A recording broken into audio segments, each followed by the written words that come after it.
Chapter 261, Great Daoyuan Calamity. Chuzan felt an intense sense of danger. If the blood fiends appeared in the northern zone and wreaked havoc there, they would definitely disturb his peaceful residence in the small courtyard. He had to ensure that the heavenly Dao laws covered the northern zone before that. That way, he would be able to change the laws so as to forbid the blood fiends from entering the northern zone. Then, he used the Chaos Dao mirror to deduce the time when the Great Daoyuan Calamity would begin. The calamity will begin in 10 years. Chuzan cursed inwardly. This was too fast. It was impossible for him to break through to the Daoyuan realm in 10 years. However, he heaved a sigh of relief. 10 years was enough for him to devour the heaven and earth of the northern zone. Even if he had not, at the very least, he would be done with the southern region's laws. As long as the heavenly Dao laws were in control of the southern region, the Great Daoyuan Calamity would not affect the southern region too much. However, the power of the heavenly Dao laws would be limited if it only controlled one region. He needed more regions, or better yet, an entire zone. Putting down the Chaos Dao mirror, Chuzan spent some time thinking about how he should deal with the Great Daoyuan Calamity and how to obtain fate during the calamity, while also triggering the system's rewards. He needed to raise his cultivation level to the Daoyuan realm as soon as possible. Only then would he have the confidence to face the Great Dao Calamity that came after that. It was time to see Ren Chang and Qin Ying. It was time to prepare for the two calamities. The Black Moon Tower also had to push the Heavenly Dao Talisman plan forward, utilizing the Luo family's influence in the eastern region to lay a foundation. The Buddhism conversion process in the demon zone also had to be accelerated. The Blood Fiend race was very terrifying, but Buddhist techniques would be able to restrain them to a certain degree. For example, they could purify the Blood Fiend race and eliminate their ability to resurrect on the battlefield. The Buddhist race would also take advantage of the situation in this Great Daoyuan Calamity to rise up. He would send them to every battlefield. The special characteristics of the ghost race should also be put to use. In the calamity, many cultivators' physical bodies would be destroyed, and their remnant divine souls would be able to transform into ghosts. They also had the ability to target the Blood Fiend race. Chuzan thought about how the two races he created would fight for fate during calamity. How much benefit would he gain from their achievements? When he thought about this, he became extremely excited. It was time for Buddha Nanwu to return to the demon zone and help Demon Buddha promote Buddhism. His grand wish was to convert the demon race into Buddhists. Ren Chang and Qin Ying waited anxiously. Finally, Chuzan summoned them. The two of them were pleasantly surprised and soon arrived inside the small courtyard in a low-key manner. Chuzan was shrouded in a seven-colored radiance. Behind him was the heaven-shaking divine image, and his face could not be seen clearly. "Greetings, Master." Ren Chang and Qin Ying knelt down and kowtowed respectfully. "Rise." "Yes, Master." Qin Ying wanted to speak a few times, but he did not know how to broach the topic. After all, he was a little embarrassed. He actually wanted to turn back into a man. Chuzan naturally knew what he was thinking and took the initiative to speak. "So what if you are a man in a woman's body? Don't let that become a hindrance to your cultivation. Just cultivate diligently and comprehend the Great Dao. When you break through to the Dao realm, you naturally will have a choice." "Yes, Master." Qin Ying's heart trembled, and he hurriedly bowed. However, he was pondering in his heart. The Dao realm? What realm was that? "The realm above the divine realm is the Dao realm," Chuzan explained. Then, he said, "This Daoyuan is about to end, and a great calamity is approaching. The two of you need to cultivate diligently and seize the opportunity to fight for fate in the Great Daoyuan Calamity. Those who obtain fate will be able to cultivate at a rapid pace. Reaching the heaven realm in 100 years would not be a problem for such people." Chuzan then looked at Ren Chang and said, "You have already cultivated the Yin-Yang divine seal and comprehended the Tao of Yin-Yang. This calamity may be an opportunity for you. If you obtain great fortune and fate, you can break through to the Dao realm during this calamity." The Great Daoyuan Calamity. Ren Chang and Qin Ying's hearts trembled. "Master, how do we fight for fate?" Ren Chang asked. "How do we fight? You will sense it innately when the time comes. Just defeat your enemies, the chosen ones, or the bearers of the calamity." Next, Chuzan explained the Great Daoyuan Calamity to them, emphasizing on the matters regarding the Blood Fiend race. After giving them instructions, Chuzan provided them with cultivation pills to increase their strength as soon as possible in preparation for the calamity. At the same time, he taught Qin Ying the basic cultivation techniques that his other disciples had already learned. You can join forces with some divine realm experts to prepare to deal with the blood fiends. Pay more attention to the desolate ancient zone. Chu Zan instructed Ren Chang. Yes, master, Ren Chang replied respectfully. Chu Zan then looked at Qin Ying and said, I have some relationship with the Luo family. You can return to the eastern region and take control of the Luo family. When you're there, assist your senior sister with some matters. After saying this, he asked He Yu to come out and get to know Qin Ying. Seeing He Yu, Qin Ying let out a sigh of relief. His guess was right. It seemed that master was making arrangements for the great Daoyuan calamity. Greetings, senior sister, junior brother, there's no need to be so polite, He Yu said with a smile. The corners of Qin Ying's mouth twitched. Junior brother. The expansion of the Black Moon Tower was naturally left to He Yu. As her master, Chu Zan naturally would not take charge of such things personally. Both of you should leave a drop of your blood essence with me. I will condense a drop of rebirth blood for you too. Even if they lost in the fight for fate, they would still be reborn. This was also a boon in their fight for fate. Their enemies would definitely be terrified. Ren Chang and Qin Ying were shocked. As expected of their master. He was too terrifying, he was able to resurrect them from a drop of blood. In addition, their talent levels would be preserved. It was beyond terrifying and simply unimaginable. Don't let down your guard because of this, though, Chu Zan warned them sternly. Yes, master. Ren Chang and Qin Ying's hearts trembled as they hurriedly nodded. Chu Zan waved his hand and gave each of them a Dao artifact. Currently, divine artifacts were useless to him. Dao artifacts were the basics. His Smurf account, Shuai Potion, had scammed many treasures from the Great Dao Communication Group.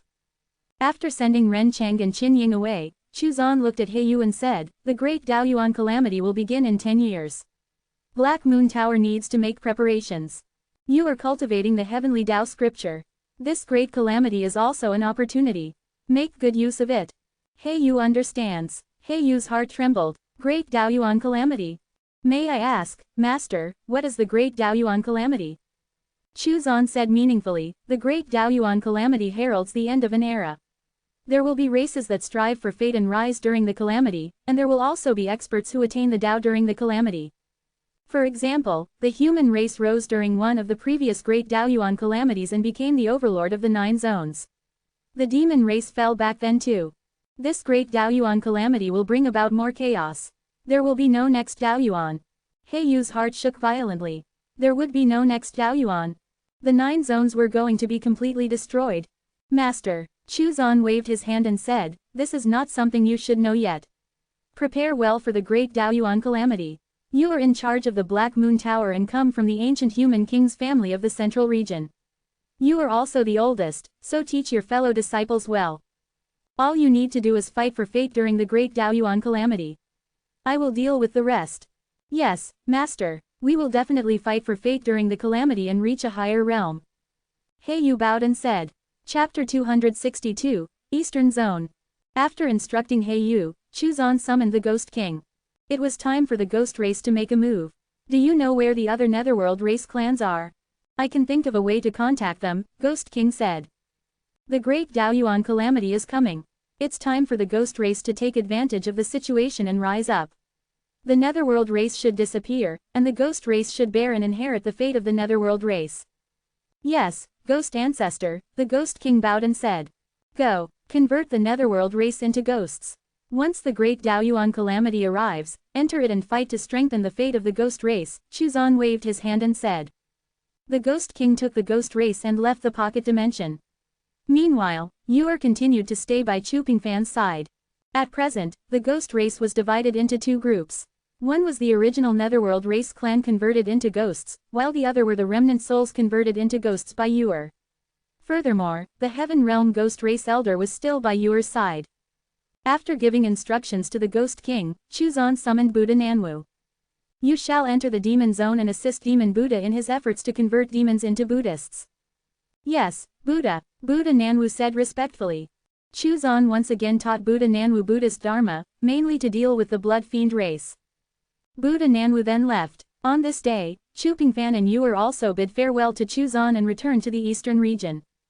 He was in conflict with the Ji family and was prepared to establish a force in the eastern region to oppose the Ji family. The sky-shaking golden rock followed Chu Pingfan.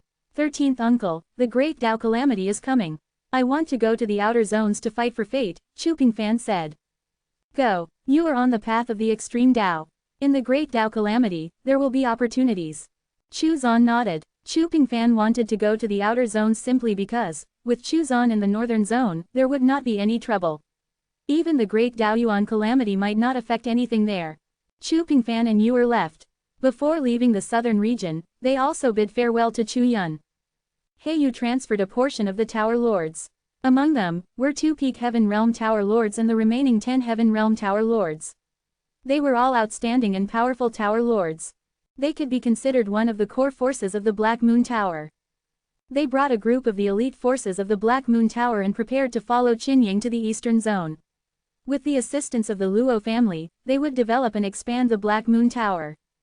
Communication talismans and myriad zone talismans were naturally indispensable.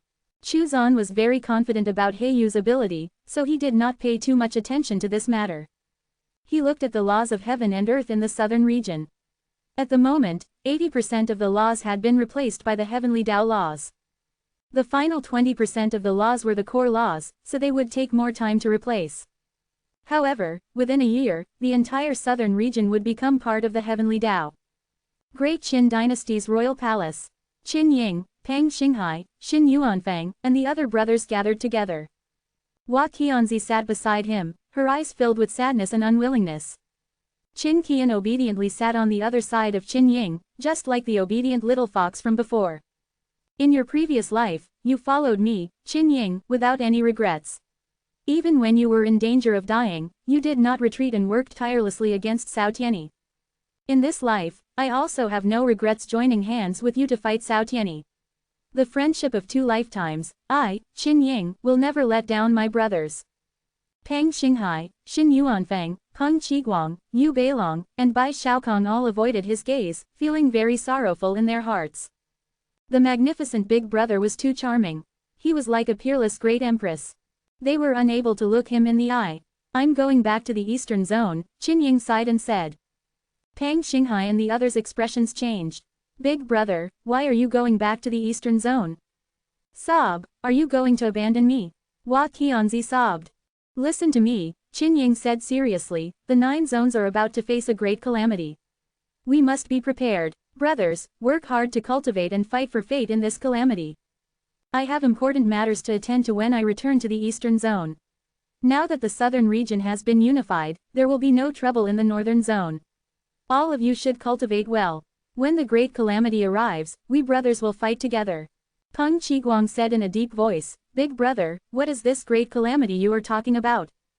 The great Daoyuan calamity. This Daoyuan is about to end, and the great Daoyuan calamity is about to rise. It will be full of danger. If the human race wants to maintain their position as the overlord of the 9 zones, they must succeed in the fight for fate in the calamity, Qin Ying said solemnly. Then, he gave a brief introduction about the great Daoyuan calamity. Brothers, work hard. The great calamity is not far away. The grudge between us and scoundrel Cao will definitely be settled during this great calamity. Qin Ying rubbed Qin Qian's head and said, I'll leave the great Qin dynasty to you. With the unification of the southern region and their support, nothing will go wrong. Yes, don't worry, master. Qin Qian nodded her head obediently. However, in her heart, she thought that it was time to go to Chu Zan's courtyard. Chu Zan's support would be much more reliable than Xin Yuanfang and the others. With their parting imminent, Qin Ying was not stingy. He left behind cultivation resources for his brothers and taught them the Tyrant Dragon Body Tempering Technique, as well as a few other powerful secret techniques. A portion of the secret techniques came from the Luo family, and a portion was passed down by Chu Zan. Of course, the portion of the secret techniques that Chu Zan passed down was only passed down to Pang Xinghai and the others after obtaining Chu Zan's approval. Qin Ying also told them that they were not allowed to interfere with the matters in Chu County. The day of their parting arrived. Qin Ying and a group of Luo family elders, including some elites from the Black Moon Tower, were gathered in a certain place in the northern zone. 9 Swords Mountain, Floating Flower Pavilion, Yu family, and other forces that supported Qin Ying were all there sending them off. They had already learned about the great Daoyuan calamity and had begun to prepare for it. The human race could not lose during this great calamity. They definitely could not lose their position as the overlord of the 9 zones. Heiyu personally came and handed the Black Moon Tower's development plan to Qin Ying. As the former Great Qin Emperor, his abilities and methods were unquestionable. Moreover, with the Luo family backing him, the Black Moon Tower would be able to develop in the Eastern Zone without any problems. Qin Ying returned to the Eastern Zone. Pang Xinghai, Xin Yuanfeng, and the others returned to their respective factions and began to cultivate diligently, preparing for the Great Daoyuan calamity. The Northern Zone entered a period of relative peace. Cao Tianyi's factions, after paying a price, were finally spared, much to their relief. With the impending Great Daoyuan calamity, the various factions did not want to start a large-scale conflict. This was the case even for the Great Qian Palace. The news of the Great Daoyuan calamity had already spread amongst the experts of the Northern Zone. Qin Ying, who had returned to the Eastern Zone, had successfully become the Luo family's leader-in-waiting with Luo Ming's support. He also controlled more than half of the Luo family's power. The Black Moon Tower began to lay out plans in the Eastern Zone. With the Luo clan supporting them from behind, the use of the communication talisman quickly spread throughout the Eastern Zone. The Heavenly Dao Talisman had already started to control the information flow in the Eastern Zone, and it was now laying the foundation for the Heavenly Dao laws to devour the Eastern Zone. After learning about the Great Daoyuan calamity, Chuzan had made arrangements and started to train hard to increase his strength. After all, the foundation of any successful plan was strength. A year passed peacefully. Apart from the Asura ancient land, the southern region was very peaceful and harmonious, and it was all under the Great Qin dynasty's jurisdiction. It was in a unified state. Chapter 263, Uncle Chuzan. There were still Emperor Realm experts from the major forces exploring the Asura ancient land. It was worth mentioning that the Little Evil King and the Evil Sun were still entangled inside the Asura ancient land. The Evil Sun was almost on the verge of collapse thanks to the relentless pursuit of the Little Evil King. The Emperor Realm experts of the other forces who passed by would help the Little Evil King, whether intentionally or not. They would always step in to stop the experts of the Great Evil Palace from interfering. The spirit-devouring flower had already broken through to the divine realm after devouring the tainted blood. Now, it was devouring a blood lake. Chuzan learned from the message sent by the spirit-devouring flower that there were living creatures brewing in the blood lake. These should be the beginnings of the blood fiend race. If nothing went wrong, the blood fiend race would emerge from the blood lakes in the Asura ancient land when the calamity arrived. However, now that the blood lakes were being devoured by the spirit-devouring flower, it meant that the blood lake in the Asura ancient land would not give birth to blood fiends. Ding Yu and the other disciples had already broken through to the supreme realm in the pocket dimension. Buddha Nanwu had returned to the demon zone to oversee Buddhism. With his arrival, Buddhism ushered in a period of expansion. Many demons converted to Buddhism, especially the low-level demons, who became devout followers of Buddhism. They believed that converting to Buddhism and cultivating Buddhism Dharma was the only chance to change their fate. As Buddhism spread and the strength of Buddhism increased, they were naturally attacked by the demons led by the heavenly demon tribe. A great battle broke out because of this.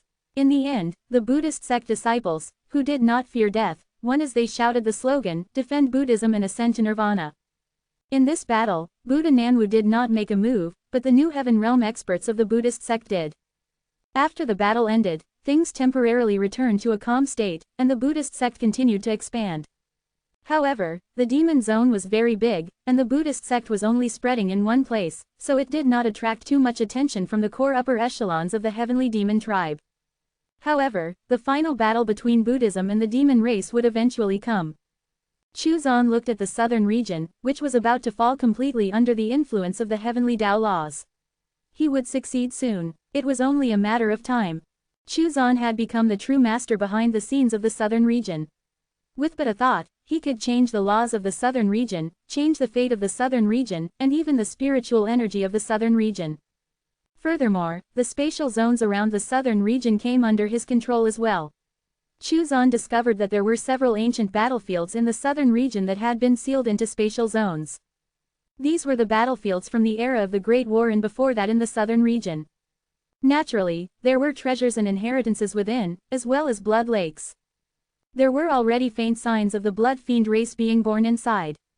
The southern region ancient battlefields could not compare to the battlefield he had seen in the Chaos Dao Mirror's image projection, so there were only signs of the blood fiend race being born. They had not been completely born yet. Records of the blood fiend race had appeared in the Myriad Races Atlas. This meant that the Blood Fiend race had already appeared. It was just that they had not entered the 9 zones yet. They were still in a state of gathering power. Chuzan already had a plan for the ancient battlefields of the southern region. They were all mystic realms that belonged to the southern region and could be used to nurture the southern region's cultivators. After the laws of heaven and earth in the southern region had been completely replaced, Chuzan would intervene. All of the cultivators in the southern region would begin to cultivate and comprehend the heavenly Tao laws. As the strength of the cultivators in the southern region increased, the heavenly Tao laws in the southern region would also increase. The process should be complete in 3 days. Chuzan waited. He had already chosen one of the ancient battlefields to open as a mystic realm. Although several Emperor Realm cultivators had appeared in the southern region in the past year, their strength was still weak and could not be compared to the cultivators in the other 4 regions. Moreover, there was not a single Heaven Realm expert in the southern region. A figure appeared outside the small courtyard. Qin Qian. Come in. Qin Qian heard this and obediently walked in. Qian pays her respects to Uncle Chuzan. Qin Heian knelt on the ground. The corner of Chuzan's mouth twitched slightly. This little fox was really smart. She immediately lowered her status and became his junior. Little girl, you managed to pluck up the courage to come to my place. Chuzan knew very well that Qin Qian was afraid that he would make her a servant girl, so she had always been afraid to come to the small courtyard. After all, an empress would not want to lower herself to become a servant girl. However, after Qin Ying's arrival, she realized how powerful Chuzan was, so she ran over. She was willing to be a servant girl. Uncle Chuzan, the strength of the great Qin dynasty is too weak, and the strength of the southern region's cultivators is insufficient. What can we do to increase the strength of the southern region? Qin Qian looked at Chuzan and asked. She understood one thing. In front of an expert like Chuzan, it was best to get straight to the point. It is indeed a little weak. Chuzan nodded. The overall strength of the southern region was indeed too weak compared to the other 4 regions. Qin Qian was secretly delighted. She continued to look at Chuzan eagerly and said, Uncle Chuzan, my strength is also too weak. How can I control the great Qin dynasty like this? Relying on external forces is only a short-term solution. Chuzan smiled. He rubbed her head and said, Little fox, no wonder you came to my place. I'm no longer a fox, Qin Qian muttered. Chuzan pondered for a moment before saying, All right, I'll teach you some cultivation techniques to increase your strength. The great Qin dynasty had unified the southern region, and he was about to become the master of the heavenly Tao laws of the southern region. As such, the empress of the great Qin dynasty could be considered one of his own people. It was all right to take care of her. In any case, he had too many cultivation techniques and treasures, and no longer had any use for most of them. Furthermore, he was also prepared to disseminate some cultivation techniques to the great Qin dynasty to increase its strength, especially the strength of its cultivators. The fact that the great Qin dynasty had unified the southern region was actually beneficial to Chuzan. It made it easier for him to carry out certain actions, such as disseminating cultivation techniques to allow cultivators to comprehend the heavenly Tao laws, thus increasing the power and influence of the heavenly Tao laws. Chuzan passed on some cultivation techniques to Qin Qian, and also prepared a set of cultivation techniques for her to pass to the cultivators of the great Qin dynasty. The southern region was lacking in terms of inheritance. Other than a few major powers, there were almost no cultivation techniques for the Emperor realm and above. Furthermore, he directly acted and raised Qin Qian's cultivation level to the first level of the Supreme Realm. To the current Chuzan, raising Qin Qian's cultivation level was too easy. Moreover, this increase was not much, and would not cause Qin Qian's foundation to be unstable. Qin Qian was overjoyed. She had come to the right place. With the cultivation technique, her strength had also increased. At the same time, she had the cultivation technique and resources to strengthen the great Qin dynasty's cultivators. Thank you, Uncle Chuzan. Qin Qian thanked him very obediently and sweetly. Chapter 264, Master of the Heavenly Tao Laws. There will be an ancient battlefield appearing in the southern region. It can be considered a mystic realm. Prepare some candidates and enter when the time comes. There are inheritances and treasures inside. Of course, there will also be certain dangers. I will get someone to give you the token to enter the mystic realm. Chuzan looked at Qin Qian and continued, Get your people to enter ahead of time to take care of things. This mystic realm will be open to all of the cultivators in the southern region. Your great Qin dynasty will be in charge of this. You can ask Nine Swords Mountain and other factions to help you and prevent chaos.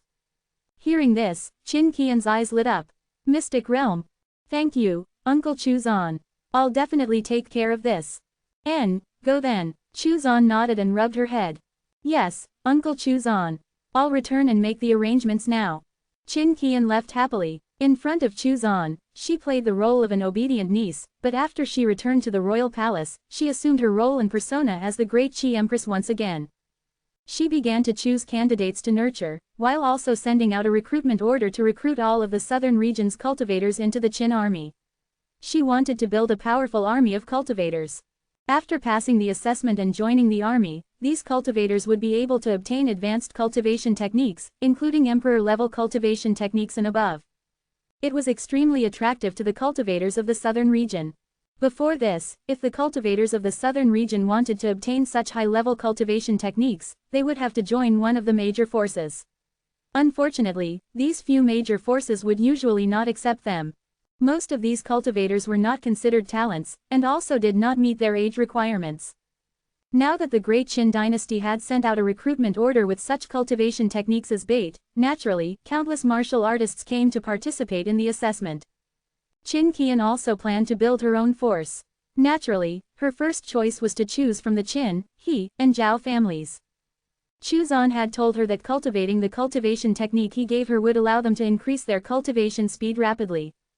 With a powerful army and powerful experts, the Great Qin dynasty could truly be considered the only empire in the southern region. It would truly rule the southern region and stand on equal footing with the other four regions. Qin Qian was quite ambitious. She wanted to become the second Great Qin Emperor, Empress. All of the changes in the southern region could not be hidden from Chuzan.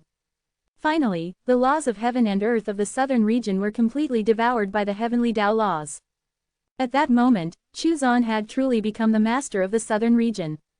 The moment the southern region fell under the influence of the heavenly Tao laws, Chuzan gained some new insights. A power that ruled over all living things appeared in his heart.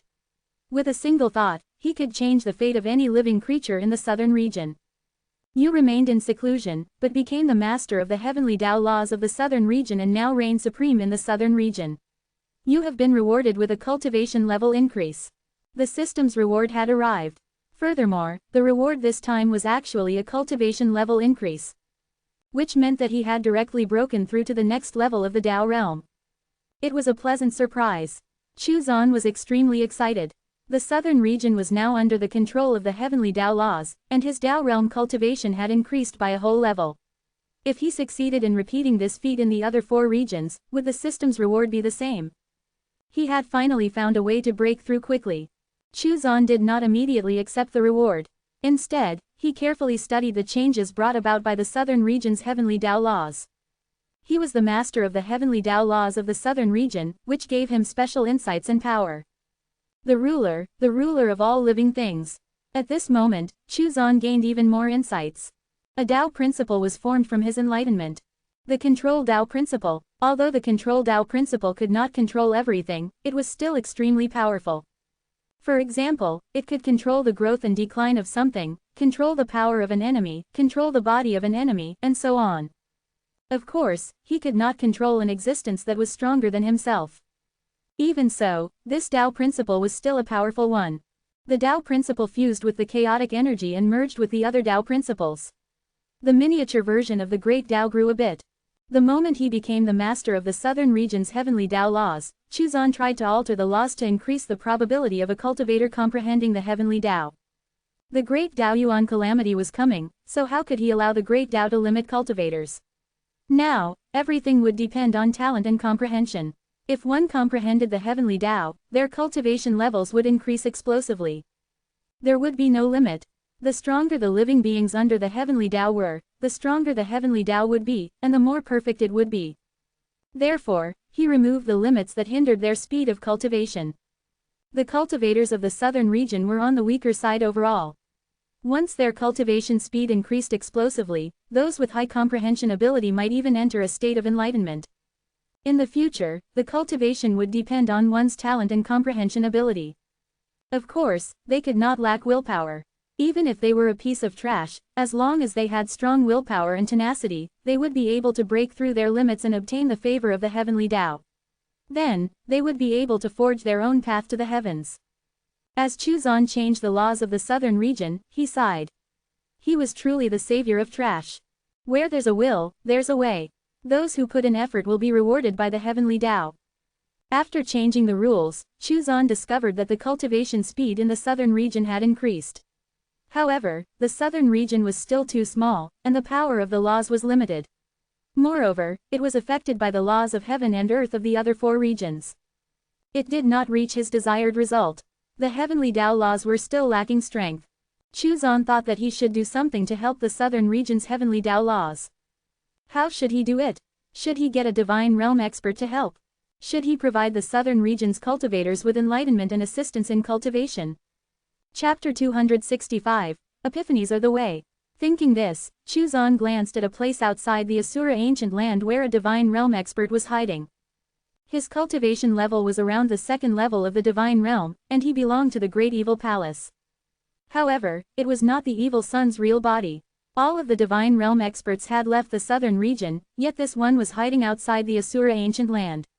Was he here to pick up the evil sun? Although the fight for the fate treasures had come to an end, this divine realm expert still did not dare to enter the Asura ancient land for fear of offending that unknown existence. Chuzan found it a little difficult to make a move. This divine realm expert did not violate his rules and did not offend him, so there was no reason for Chuzan to make a move and sacrifice him for the sake of dispersing his comprehension to the cultivators of the southern region. That would be a little ruthless, and perhaps a little evil, even if this divine realm expert was probably not innocent himself. Chuzan decided to wait a little longer. If there were really no divine realm experts to use, he could use some heavenly treasures to help the southern region's cultivators instead. However, it would not be as effective. After all, during cultivation, one required comprehension alongside sufficient spiritual power. If the comprehension of a divine realm expert was dispersed, that would be far more effective. Chuzan received the reward. His Tao realm cultivation advanced by a whole level, and Chuzan entered a state of epiphany. The Tao principles in his body circulated, and some of the chaotic energy was consumed. The miniature version of the great Tao was also slightly strengthened. The 3rd level of the Tao realm. In addition, he comprehended a new Tao principle. The illusion Tao principle. The Tao realm had 36 levels, and during this brief period of time, Chuzan had broken through from the 1st level of the Tao realm to the 3rd level of the Tao realm. This cultivation speed could be said to be unprecedented. The heavenly Tao laws of the southern region were slowly beginning to spread beyond its borders. Chuzan had set a small goal for himself. Within 10 years, before the Great Daoyuan calamity began, he would have the heavenly Tao laws cover the northern zone. The heavenly Tao talisman had merged with the 5 fate treasures of the northern zone, which would help it to achieve this. Chuzan first used the heavenly Tao laws to take care of the Black Moon Tower in the southern region, people like Bao Hongyan. The power of the heavenly Tao laws descended and raised her cultivation to the 5th level of the Emperor realm. She was able to raise her cultivation by several levels without any trouble, which was a gift from the master of the heavenly Tao laws. However, this required the consumption of the power of the heavenly Tao laws, so it could not be used on a large scale. Otherwise, it would easily lead to disorder within the heavenly Tao laws. Since they were laws, they naturally had to operate according to certain principles. Moreover, Chuzan could directly transmit his voice to any living beings in the southern region through the heavenly Tao laws. Somewhere in the southern region, a middle-aged man was sitting cross-legged with a struggling expression on his face. He was the first cultivator to break through to the Emperor realm after the laws of heaven and earth of the southern region were restored. Naturally, this had been due to a certain amount of luck. However, due to his background and lack of a cultivation technique, he felt lost. He was making a difficult choice whether to join the forces of the outer regions or enter service under the Great Qin dynasty. The treatment of the outer region's forces seemed to be very good. Currently, the Great Qin dynasty could not be compared to the major forces of the outer regions.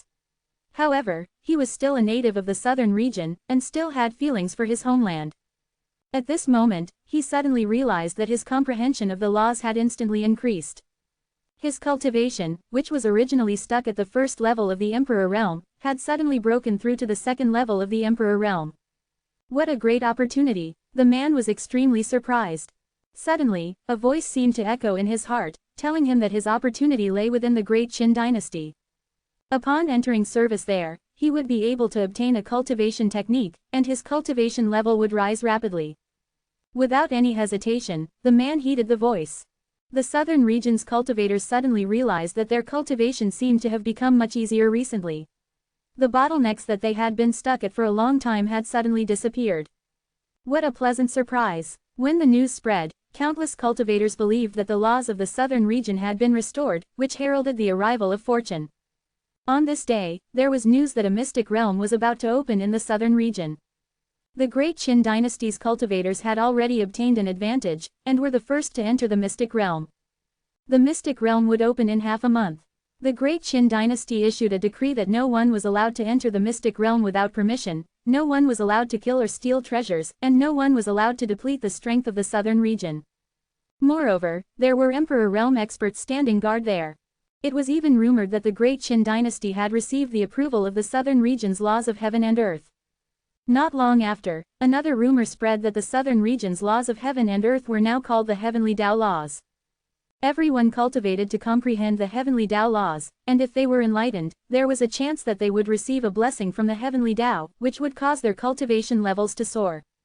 The news came from the Black Moon Tower, which was known for its authenticity. Soon after, it was said that a heavens blessed from a certain family had an epiphany and directly broke through from the unity realm to the truth realm. It was also said that the path to the Emperor realm was smooth and, within 10 years, he would definitely reach the Emperor realm.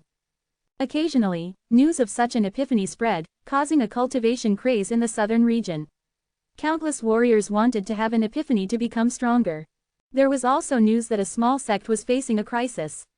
At a critical moment, its sect leader suddenly had an epiphany, and his cultivation level soared, surpassing that of his enemies in one fell swoop. Not only did he save the sect from its crisis, he even eliminated the enemies. An epiphany could solve crises. It could cause one's cultivation level to soar. However, how could one have an epiphany? Comprehension was dependent on talent, and also on luck. Even if one had outstanding talent, they might not be able to experience an epiphany. An epiphany was something that could only be obtained by chance. It was a great opportunity. Not long after, another piece of hot news spread. A certain piece of trash was constantly being bullied, but in the end, after exhibiting unyielding and astonishing willpower, he experienced an epiphany, causing his cultivation level soared by 2 whole realms. He directly crushed the heavens blessed who were bullying him. He became one of the most sought-after heavens blessed. When this news spread, countless people saw hope, and their willpower and desire to cultivate became even firmer. Epiphanies were the path for pieces of trash like them to rise up. The cultivators of the other 4 regions were all dumbfounded. What was going on in the southern region? How could it be so easy to cultivate? The laws of heaven and earth in the southern region had become the heavenly Tao laws. Were the laws different, or was it just a simple name change? It could not be different, right? Were the laws of heaven and earth in the northern zone not all the same? In fact, were the laws of heaven and earth in the 9 zones not all the same? How could the southern region be special? It had to be because the laws of heaven and earth in the southern region had been restored, which was why there was such a phenomenon. That was why it was so easy to cultivate. It had to be. In that case, it would soon return to normal. Chapter 266, The Flourishing Southern Region. The southern region entered a cultivation craze. Everyone wanted to have an epiphany. Everyone knew that an epiphany was a great opportunity. It was a chance for pieces of trash to rise up. It was a way to resolve a crisis. For example, a certain guy who was being chased by someone had an epiphany and then turned around and killed his enemy. Along with the opening of the mystic realm in the southern region and the spread of emperor-level cultivation methods and above by the great Qin dynasty, the strength of the southern region's cultivators was rapidly increasing. Not long after, the Black Moon Tower introduced a series of secret manuals. How to increase the probability of an epiphany, on the importance of epiphanies, close contact with the heavenly Tao laws, the master of the heavenly Tao laws loves the common people, the master of the heavenly Tao laws. Every secret manual had a special mark that was unique and could not be duplicated. It was said that as long as one read the secret manuals frequently, one's comprehension ability could be increased, and the probability of experiencing an epiphany increased. Although the names of the secret manuals looked a little strange, one had to admit that they were indeed tempting. It was just that they were too damn expensive.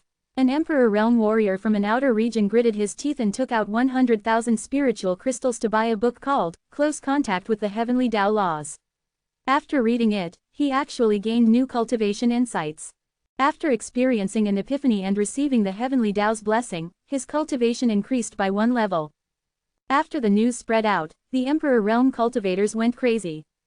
Some even bought a complete set of the secret manuals. The southern region was flourishing, and everyone's passion for cultivation had reached its peak. The cultivators from the other regions initially thought that things would return to normal after a certain period of time. In the end, news items came one after another about the southern region's cultivators experiencing epiphanies and having their cultivation levels increased. What was even more ridiculous was the story that an itinerant cultivator who was being hunted had fled to the southern region. There, he gritted his teeth and bought a copy of the Master of the Heavenly Tao Laws from the Black Moon Tower. After reading it, his blood boiled, and he became fanatically in love with the Heavenly Tao Laws. His comprehension surged like the rising tide, and he experienced an epiphany and broke through to the Supreme Realm. He then turned around and killed his enemy who was chasing him. After the news spread, the cultivators from the other 4 regions were unable to restrain themselves and rushed to the southern region one after another. Although it seemed like there was news of epiphanies everywhere, there were not many people who actually experienced an epiphany. The chances were very low. After all, it was also based on talent and comprehension. The few books that Chu Zan wrote explained the Heavenly Tao Laws. It could indeed increase the efficiency of comprehension, allowing cultivators who read the secret manuals to increase their comprehension and improve the understanding of the Heavenly Tao Laws. In just 3 months, the southern region's Heavenly Tao had grown by more than 10%. The speed at which it was expanding into the other 4 regions was getting faster and faster. The cultivators from the other 4 regions poured into the southern region to cultivate and comprehend the Heavenly Tao Laws, which in turn strengthened the Heavenly Tao Laws themselves. Crucially, they also weakened the rules of the heaven and earth of the other 4 regions. However, Chu Zan also had checks and balances. He would not allow a large number of cultivators from the other regions to pour in. Otherwise, the cultivators of the southern region would be impacted, and the great Qin dynasty might not be able to maintain order. He did not want to interfere with the situation in the southern region unless it was necessary. The experts from the northern zone were all puzzled by the changes in the southern region, but they all mistakenly thought all these changes were brought about by the restoration of the laws of the southern region, as well as the impending Great Daoyuan calamity. Pang Xinghai, Xin Yuanfang, and the others were all cultivating diligently in the southern region. They realized that cultivating in the southern region was indeed faster and easier. Their comprehension of cultivation techniques was also deeper and more profound. Inside the Asura ancient land, the evil son had just finished his battle with the little evil king. At this moment, his eyes were bloodshot and his killing intent was boiling over. He wanted nothing more than to cut the little evil king into 1,000 pieces. He was about to be driven mad by the little evil king. However, the little evil king was extremely powerful and his techniques were extremely strange.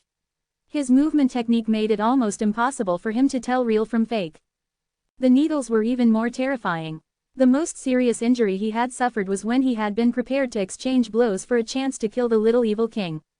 Although he indeed managed to injure the latter, he was also turned into a hedgehog. Since the evil son was a reincarnation of a divine realm soul, he naturally had certain trump cards. Otherwise, how would he have the confidence to fight for the fate treasures? Unfortunately, the little evil king also had his own. The evil son's soul attacks were useless against the little evil king. The little evil king actually had a divine weapon. Moreover, he could use part of its power. This was a powerful trump card. Therefore, the evil son could not do anything to him at all. Thanks to being stuck in an endless battle against the little evil king, not only did the evil son not get to participate in the fight for the fate treasures, he did not even get any other treasures. He was furious. This could not continue. He had to leave the Asura ancient land. Even if he had to pay a price, he had to leave the Asura ancient land. As long as he did, he had the confidence to kill the little evil king and remove this thorn from his side. The divine realm expert from the great evil palace was still waiting for him outside.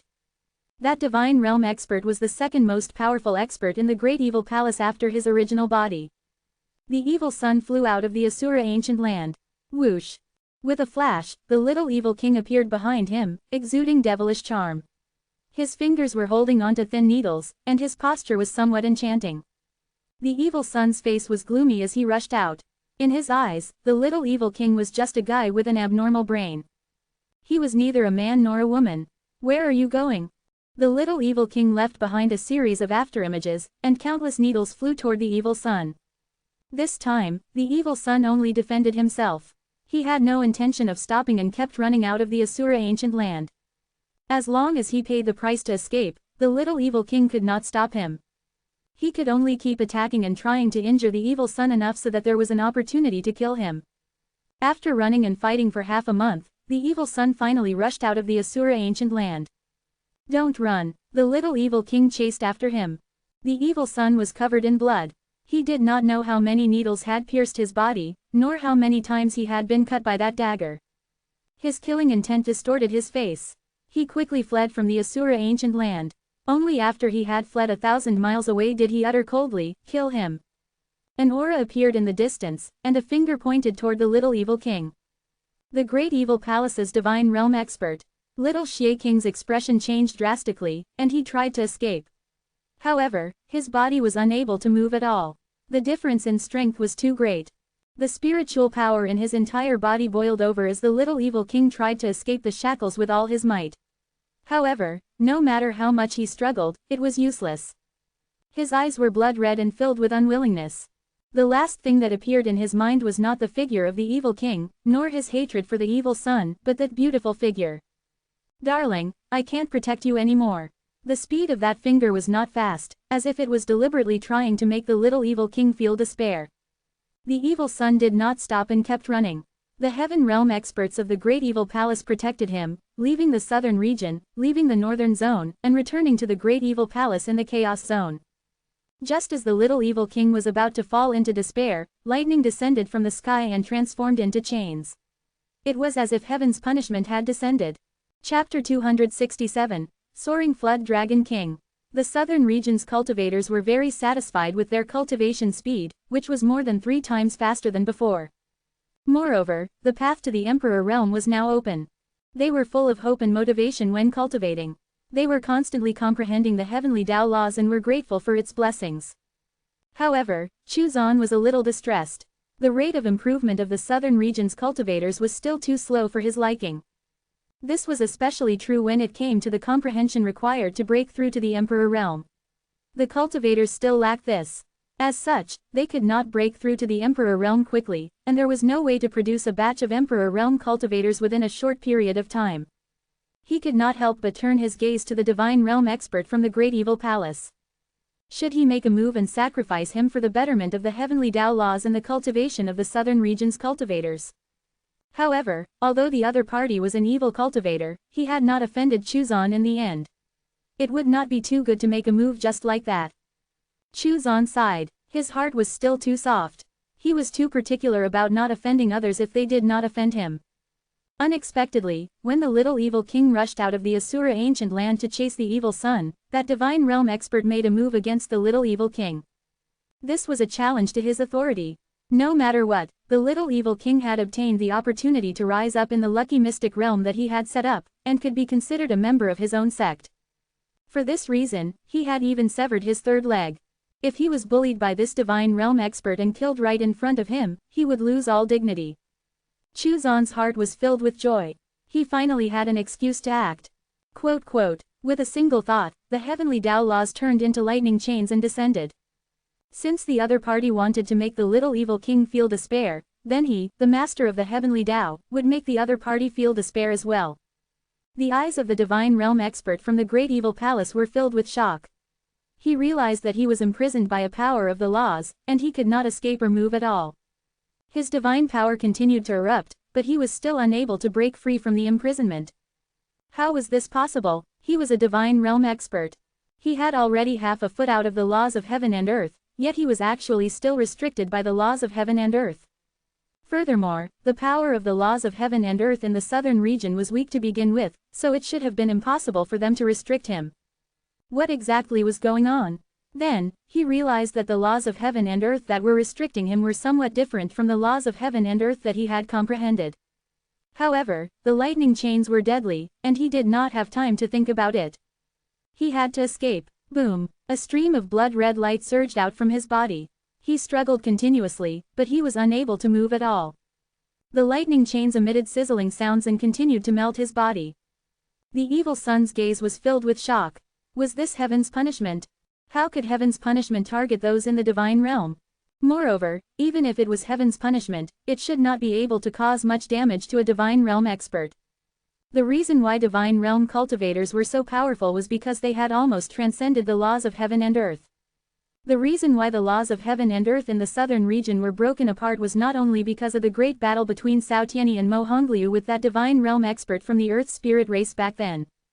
From this, it could be seen that the divine realm was no longer bound by the laws of heaven and earth. However, the scene in front of him had subverted the evil son's understanding of this principle. Could it be that the laws of heaven and earth had changed?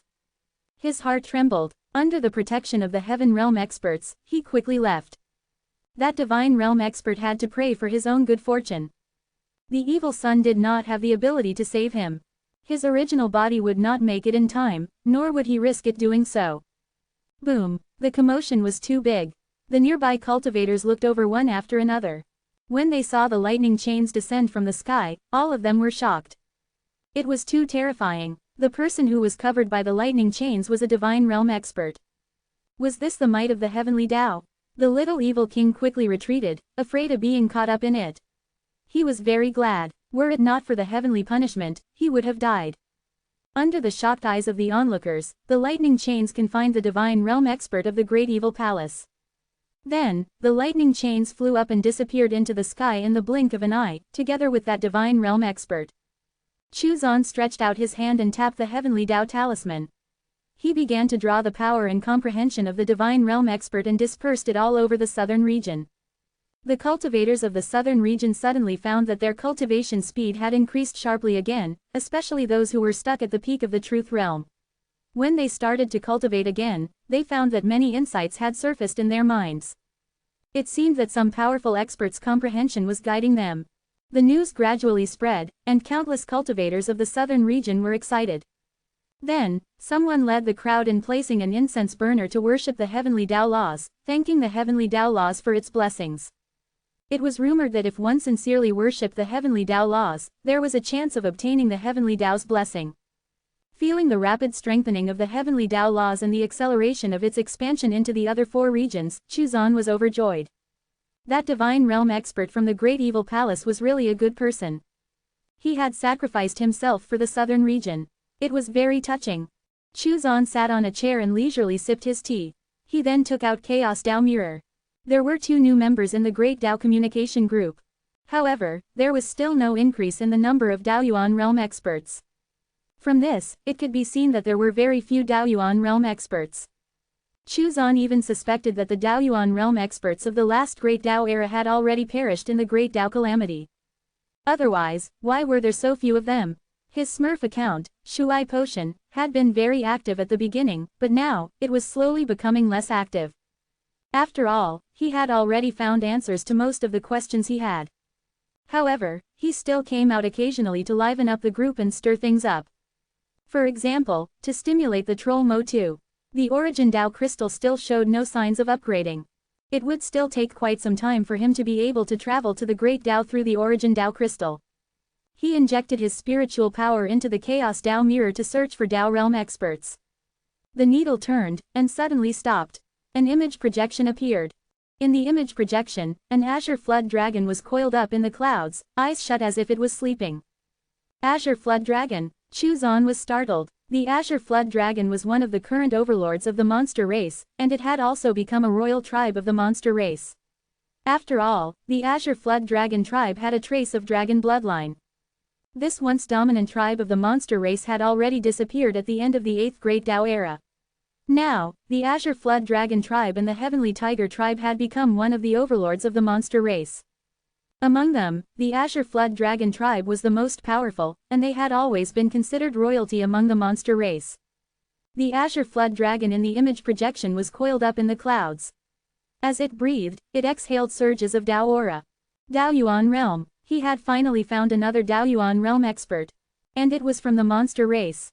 As such, the group would finally have Daoyuan realm representatives from the 3 overlords of the 9 zones, human, demon, and monster. On the Chaos Tao Mirror, the information of the other party was displayed. Soaring Flood Dragon King, Daoyuan Realm, from the monster race Azure Flood Dragon Tribe. Chu Zan directly moved him into the Great Tao communication group, but did not greet the soaring Flood Dragon King. Only in this way could he show how powerful he was. He had to make these Daoyuan realm experts believe that he was more powerful than them, and that he was a super big shot. Chapter 268. Prepare for the Great Calamity. When Chu Zan moved the soaring Flood Dragon King into the Great Tao communication group, the soaring Flood Dragon King's eyes suddenly opened and his aura erupted. Who? The soaring Flood Dragon King was shocked. Someone had actually absorbed a wisp of his aura and connected him to a mysterious object. This person was definitely much stronger than him. Was there actually such a terrifying expert in this world? Chu Zan then introduced the soaring Flood Dragon King in the group chat. Welcome fellow Taoist soaring Flood Dragon King. Being able to join this group is fate. Mo Tu was the first to appear. It's that shameless green snake. After he overcame his initial shock, the soaring Flood Dragon King quickly gained an understanding of what this group chat was about. Then, he saw an acquaintance appear. Mo Tu. He was furious. B-starred Mo Tu, are you insulting me? Yes I am, you shameless snake. B-starred Mo Tu, are you looking to be beaten up? You are reading on our content copy site. Please copy and search this link, web links, to support us. The moment the soaring Flood Dragon King entered the group, he started arguing with Mo Tu. Sure enough, Mo Tu was a troll. Fellow Taoist soaring Flood Dragon King, there's no need to bother with Mo Tu. Ruoxian appeared. She disliked Mo Tu the most. The moment she opened her mouth, he would insult her. It was simply hateful. Ruoxian, that little girl. Ruoxian's face instantly turned black. This Flood Dragon was also detestable. Hong Yuanchu is also present, huh? This is surprising. The soaring Flood Dragon King clicked his tongue in wonder. Then, he saw Shu Yang. Isn't this Shu Yang, that little trash? He's indeed useless, he still hasn't opened his Tao path yet. %%. Shu Yang cursed loudly. In the entire group, he was the one who was the most hurt. He was from the same generation as Hong Yuanchu, but was the only one among them who had not opened his Tao path. The soaring Flood Dragon King was very wary of Chu Zan, the group leader. After a simple greeting, he started arguing with Mo Tu. From time to time, he even mocked Shu Yang. This angered Shu Yang so much that he joined in the fight. Immediately, the three people in the group started to argue with each other. It was a lively scene. The other Tao realm cultivators did not dare to say anything. If the big shots were arguing, they would just watch the show. They did not dare to interrupt rashly. Then, Huang Long appeared. Azure Flood Dragon, it seems like you have some connection with me. I am the Jade Time Dragon. Chu Zan suddenly recalled something when he heard Huang Long's words. There were dragons in the 9 zones. Was Huang Long not one of them? A Jade Time Dragon was also a dragon. The only difference was that it might be different from other dragons. After all, it was a creature of the Great Tao. Moreover, it was the only one of its kind. Was that why it was not considered a member of the dragon tribe? The Azure Dragon tribe has a trace of the dragon race's bloodline. Fellow Taoist Huang Long, although you're a creature of the Great Tao, you're still considered a dragon. To be exact, you're considered an ancestor of the Azure Dragon tribe. The moment Chu Zan opened his mouth, Hong Yuanchu asked curiously, fellow Taoist Chu, what tribe is the dragon tribe? Why haven't I heard of it before? The dragon tribe had disappeared from the 9 zones during the last Great Tao era, so it was natural that Hong Yuanchu did not know about it. Even the legends about the dragon tribe no longer existed in the 9 zones of the current Great Tao era. Even the monster race probably did not have such records or memories. Even if the Azure Dragon tribe had a trace of the dragon tribe's bloodline, they probably were unaware of the dragon tribe. As expected, the soaring Flood Dragon King said angrily, our Azure Dragon tribe was born noble. How could we have a trace of the dragon tribe's bloodline? I've never even heard of that dragon tribe, let alone that our ancestral bloodline is part of theirs. If he admitted this, would he not be forced to lower his head to Huang Long? The dragon tribe disappeared from the 9 zones during the last Great Tao era. You naturally wouldn't know of them. Chu Zan was not angry at him, and simply explained the matter. He wanted to show that he was a super big shot. Then, he said, fellow Taoist soaring Flood Dragon King, if you can purify the dragon bloodline in your body, or stimulate it to mutate, and transform into a dragon, your strength will increase significantly. Fellow Taoist Chu, what was the last Great Tao era? Hong Yuanchu grasped the key point. This could be a big secret. His guess was indeed correct. Fellow Taoist Chu was an ancient existence. Out of curiosity about the previous Great Tao era, the Soaring Flood Dragon King did not refute Chuzan's words immediately. Instead, he waited quietly for the answer. Chuzan did not answer directly. Instead, he asked, "Fellow Taoists, do you know which Taoyuan it is now?" Hong Yuanchu and the others were stunned. They had been around for nearly 2 Taoyuan, but they had never thought about which Taoyuan it was now. "Please enlighten us, Taoist brother Chu," Hong Yuanchu said respectfully. Chuzan still did not answer directly. Instead, he said, "The great Taoyuan calamity is just a small calamity. Fellow Taoists, there is no need to pay too much attention to it. However, be prepared for the great calamity that follows." Hong Yuanchu and the others were shocked. There was another great calamity. One that could threaten Taoyuan realm experts. Fellow Taoist Chu, do we Taoyuan realm cultivators also have to face this great calamity? The time is not right yet. Fellow Taoists, just make some preparations. After saying that, Chuzan slipped away. Guess. Try your best to guess. These Taoyuan realm experts would definitely be shaken and no longer pay attention to the great Taoyuan calamity. Hong Yuanchu and the others' hearts trembled. Could it be that Taoyuan realm cultivators would also face a great calamity? A great calamity that was capable of threatening Taoyuan realm cultivators. What kind of great calamity would that be? They felt a little downcast. They had already opened their Tao paths, yet were still not immortal. They did not doubt Chuzan's words. After all, in their hearts, Chuzan was an ancient existence. He had opened his Tao path much earlier than they had. Huang Long muttered in his heart, the great calamity that fellow Taoist Chu mentioned should be the great Tao calamity, right? With that thought in mind, Huang Long came out to speak. Of course, he did not tell Hong Yuanchu and the others. Instead, he said, the great calamity has yet to arrive, and the time has yet to come. Fellow Taoists, there's no need to panic. It would be strange if there was no need to panic. A senior had suddenly told them out of nowhere that a great calamity was coming, but they knew nothing about this great calamity.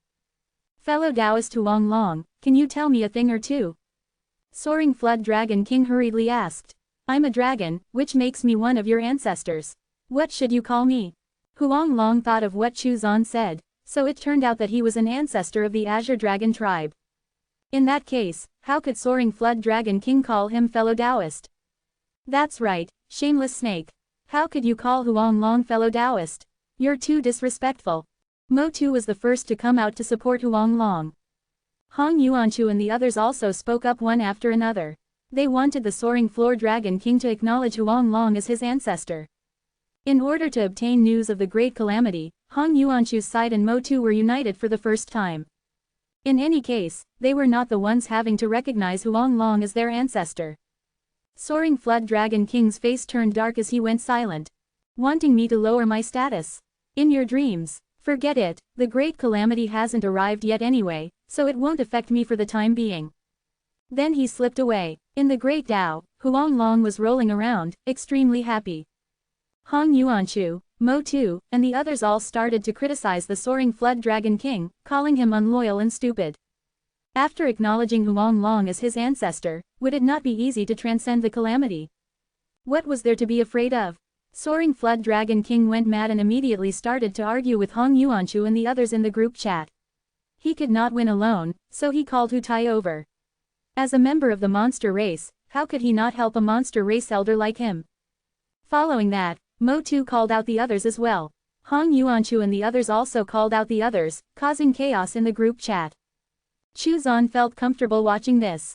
They should continue to argue as much as they could. The more they argued, the faster the Origin Tao crystal would transform and upgrade.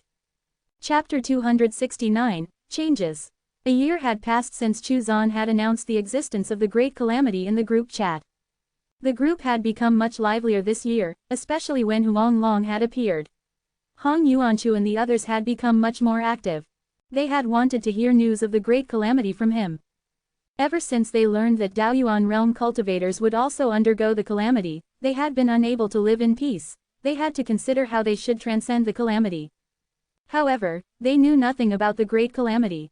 They did not know where or how to begin their preparations. Chuzan appeared in the group a few times, but he still maintained his previous stance. He said that it was not the time yet, so there was no need to panic. The more he said that there was no need to panic, the more Hong Yuanchu and the others could not remain calm. The alternate account of Shuai Potion said in the group, I asked the elders, and they said that the great calamity was so terrifying that even Daoyuan realm experts would fall. This scared Hong Yuanchu and the others even more.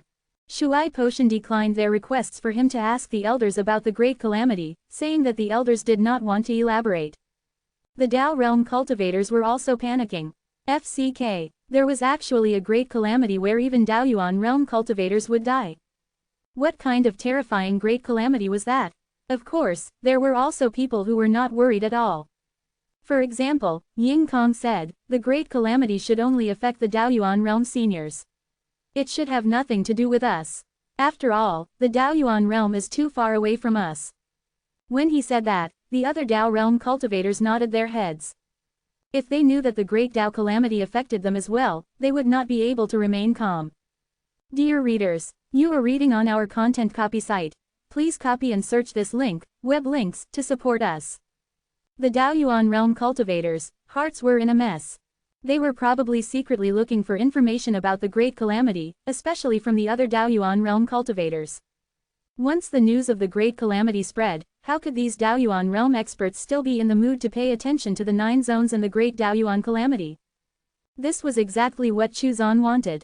Although Daoyuan realm experts would not interfere with the great Daoyuan calamity, nothing was absolute. They might not personally intervene, but could use other methods. For example, creating a clone or something similar. Chuzan did not want the Daoyuan realm experts to interfere and affect his plans for the 9 zones. Within a year, the overall strength of the southern region had risen rapidly. The heavenly Dao laws were also strengthened by about 50%. Half of the laws of heaven and earth of the western region had been replaced. 1/3 of the laws of heaven and earth of the eastern region had been replaced. The speed of its expansion continued to rise. The mystic realm in the southern region was opened. Inheritances and treasures appeared one after another. The strength of the southern region's cultivators rose rapidly. Their emperor realm cultivators were not much weaker than those from the other regions. However, the gap between them when it came to top experts was still huge. The military might of the great Qin dynasty was also rapidly increasing thanks to Chuzan's help. They had already formed 3 cultivator armies. For this reason, Qin Qian asked Chuzan for army formations to use. The Chu family was also developing rapidly. It was worth mentioning that this old man, Chu Tianming, had already broken through to the emperor realm with Chuzan's help. During the month after he had just broken through to the emperor realm, he would often be heard laughing wildly in his ancestral residence. I, Chu Tianming, really have the bearing of an emperor realm expert. Chuzan shook his head. This old man's world was too small. The emperor realm was just the beginning. After breaking through to the emperor realm, Chu Tianming was exceptionally happy. He then remembered that he had sent Chuzan to the small courtyard. Previously, when Chuzan had refused to go back to the ancestral residence, he had been furious. Now that he had broken through to the emperor realm, he was in a great mood. He thought of his missing 3rd son, so he personally came to the small courtyard and asked Chuzan to go back to the ancestral residence. Of course, it was impossible for Chuzan to go back to the ancestral residence, so he was rejected outright. Chu Tianming was so angry that he blew his top and glared at Chuzan. He raised his hand several times, wanting to beat him up, but he could not bear to do it in the end. After the old man returned to the ancestral residence, Chuzan heard his roars that he had not heard for a long time. B starred. What a B asterisk starred. He has no respect for his grandfather. I asked him to reflect on himself in the small courtyard, and this is the result. Arg, I'm so angry. If that's what you want, then stay in the courtyard for the rest of your life. The roars spread throughout the entire family territory. After all, he was already an emperor realm expert. Everyone was speechless. What was going on with the patriarch? What was the use of just roaring? Chuzan was speechless. Ever since Chu Tianming had started roaring when he was angry back then, he seemed to have become addicted to it, as if he wanted everyone to know that he was angry. Chu Yun went back to the ancestral residence to comfort Chu Tianming. In the entire Chu family, only Chu Yun dared to look for Chu Tianming at this time. Even the Chu family elders did not dare to go. They were afraid that Chu Tianming would find an excuse to punish them. Chu Yun was an exception. No matter how angry Chu Tianming was, the moment he saw Chu Yun, he would smile and calm down. On this day, Ding Yu and the others came to look for Chuzan. They were all at the 9th level of the Supreme Realm. Their next step would be to break through to the Heaven Realm. However, the Heaven Realm was not so easy to reach. The Great Daoyuan calamity is about to arrive. The laws will change. All of you, head out. Chu Zan waved his hand. It was time for these disciples to go out and explore the world. Only by adventuring outside would they trigger the system reward for him. Yes, Master. Shangxing was filled with excitement. He was finally going to return to the southern zone. Back then, he was called many names, B***starred, freak, and so on, by the Shang family. Now, he was already a 9th-level Supreme Realm expert. When he returned this time, he would definitely shake the Shang family and shake the southern zone. It was time for some people in the Shang family to learn their lessons. If they still recognized him as a member of the Shang family, then so be it. If they did not, then he would leave the Shang family and have nothing to do with them anymore. Ding Yu and Xiao Liang left together. The two of them were famous for their battle prowess, and neither of them had the confidence to completely defeat the other. He Yu also left the small courtyard. She was in charge of the Heavenly Dao Talisman plan, so she also needed to make plans for the Great Daoyuan calamity. She had to return to the central region of the Central Zone as well. If her master's plan was successful, then was a human king's family a big deal. She was the person in charge of the Heavenly Dao Talisman plan, so she could still suppress them. Wang Luo returned to the northern region and continued to mess with the Wang family. He was just like Chu Pingfan, who was currently messing with the Ji family in the eastern region. The Ji family was furious, but could do nothing about it. Chu Pingfan's own strength, while terrifying in its own right, was nothing in comparison to that existence behind him.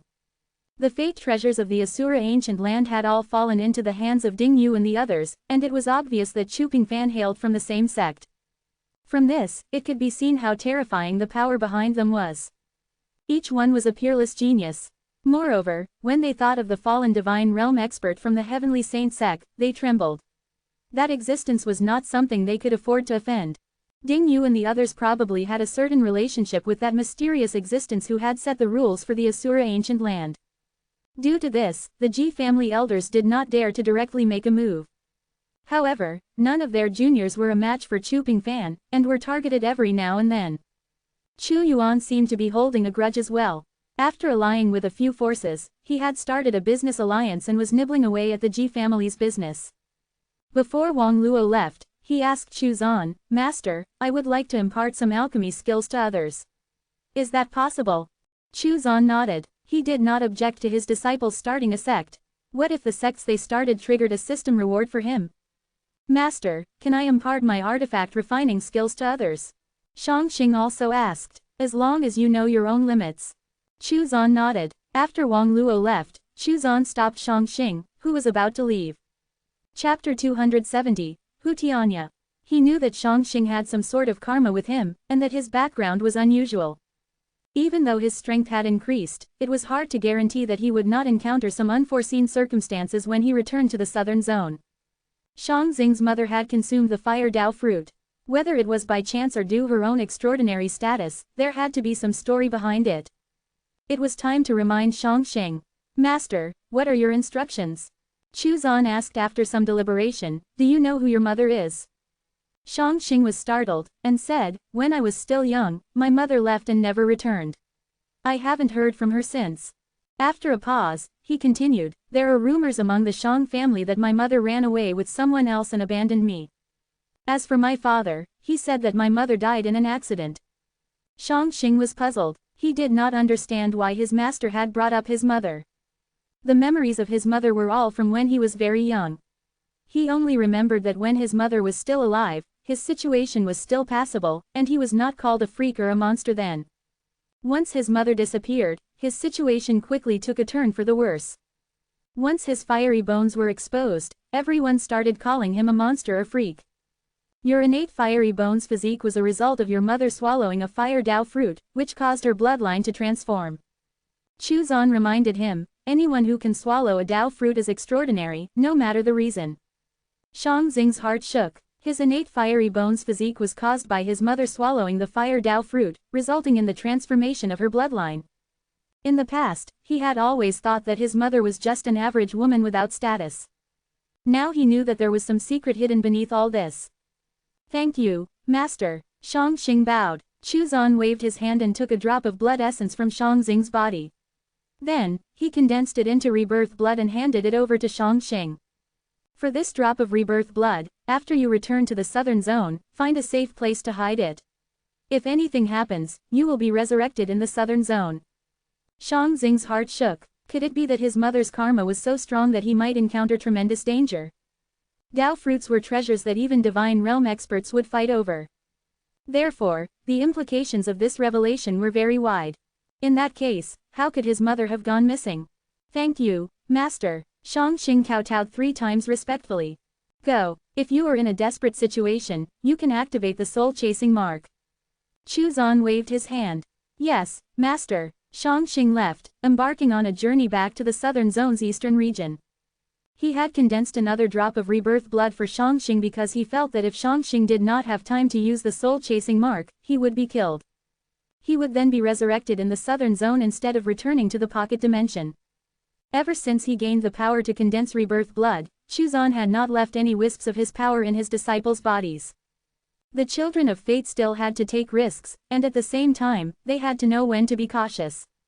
If they had a wisp of his power, they would lose all sense of caution and act recklessly. He did not want his disciples to end up like that. That would be useless. Still, he had given him a trump card.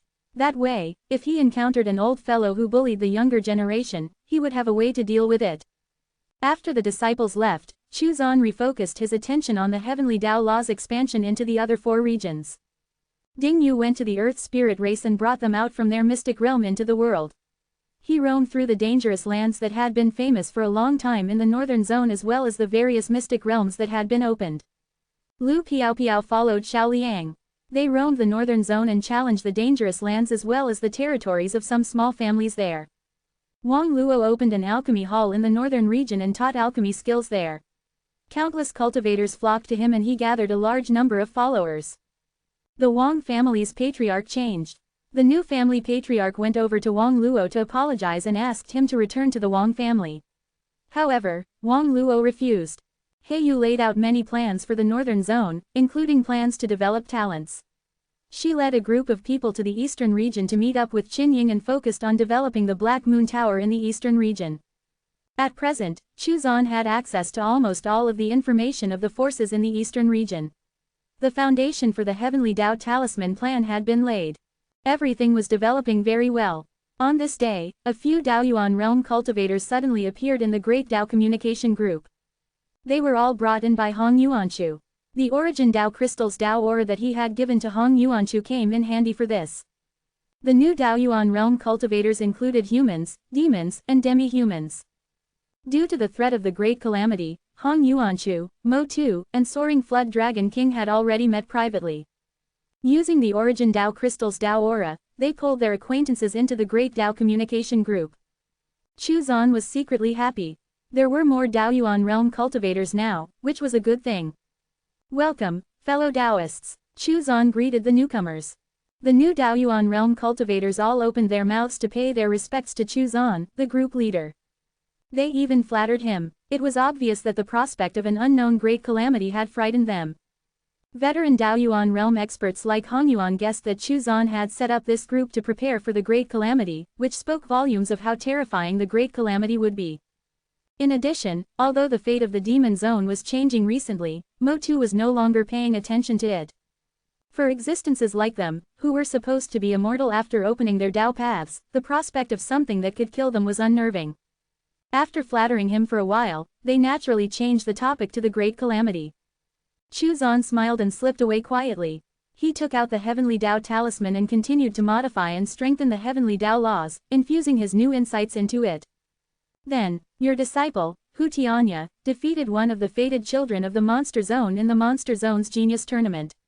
His fate underwent a transformation and his strength has increased greatly. You have been rewarded with the 4 Spirit Stars Chariot. The system's reward suddenly came. Chuzan was stunned. Hu Tianya, this disciple, had finally done something. Hu Tianya had started his journey. Chuzan took out the myriad heavenly mirror and connected it to Hu Tianya. It had been a long time since he had seen or paid attention to this disciple. The image projection appeared. In an arena, an awe-inspiring multicolored white tiger looked down on everyone present. His tiger paw was suppressing someone, which was the transformed form of a certain monster race genius. Roar! Hu Tianya roared, and his might shook the surroundings. The expressions of the many monsters around the arena. They could vaguely feel that their bloodlines were being suppressed. Meanwhile, the elders of the heavenly tiger tribe were grinning from ear to ear. No matter how rebellious Hu Tianya was, he was, after all, a member of the heavenly tiger tribe. From the stage, Hu Tianya looked down at a beautiful and refined woman with a small horn on her head and he roared, "I will no longer allow myself to be bullied. I, Hu Tianya, am a peerless heavens blessed." Chapter 271, Four Spirit Stars Chariot. Seeing Hu Tianya roaring, Chuzan was rendered speechless. This tiger was really something. In order for this cowardly and lazy tiger to be able to roar these words out proudly, he must have worked hard for a long time. Was that beautiful horned woman his fiancée, the princess of the Azure Dragon tribe? At this moment, the other party's face was ashen. Hu Tianya was elated. His master was right, only through hard work would there be happiness. You looked down on me, but now I have proved you wrong. Roar! A monster should look like a monster. This is my true form and my strongest state. Hu Tianya roared, who else wants some? With a swipe of his tiger paw, he slapped the genius under his paw off the platform. Standing on the platform and looking down at the spectator, Hu Tianya's disposition was majestic and extraordinary. The Azure Dragon Princess jumped onto the stage. Hu Tianya, I'll fight you. On what basis do you have the right to fight me? Hu Tianya looked at her. I'm your fiancé. The Azure Dragon Princess gritted her teeth and said. We've already broken off our engagement. Hu Tianya raised his paw and waved it.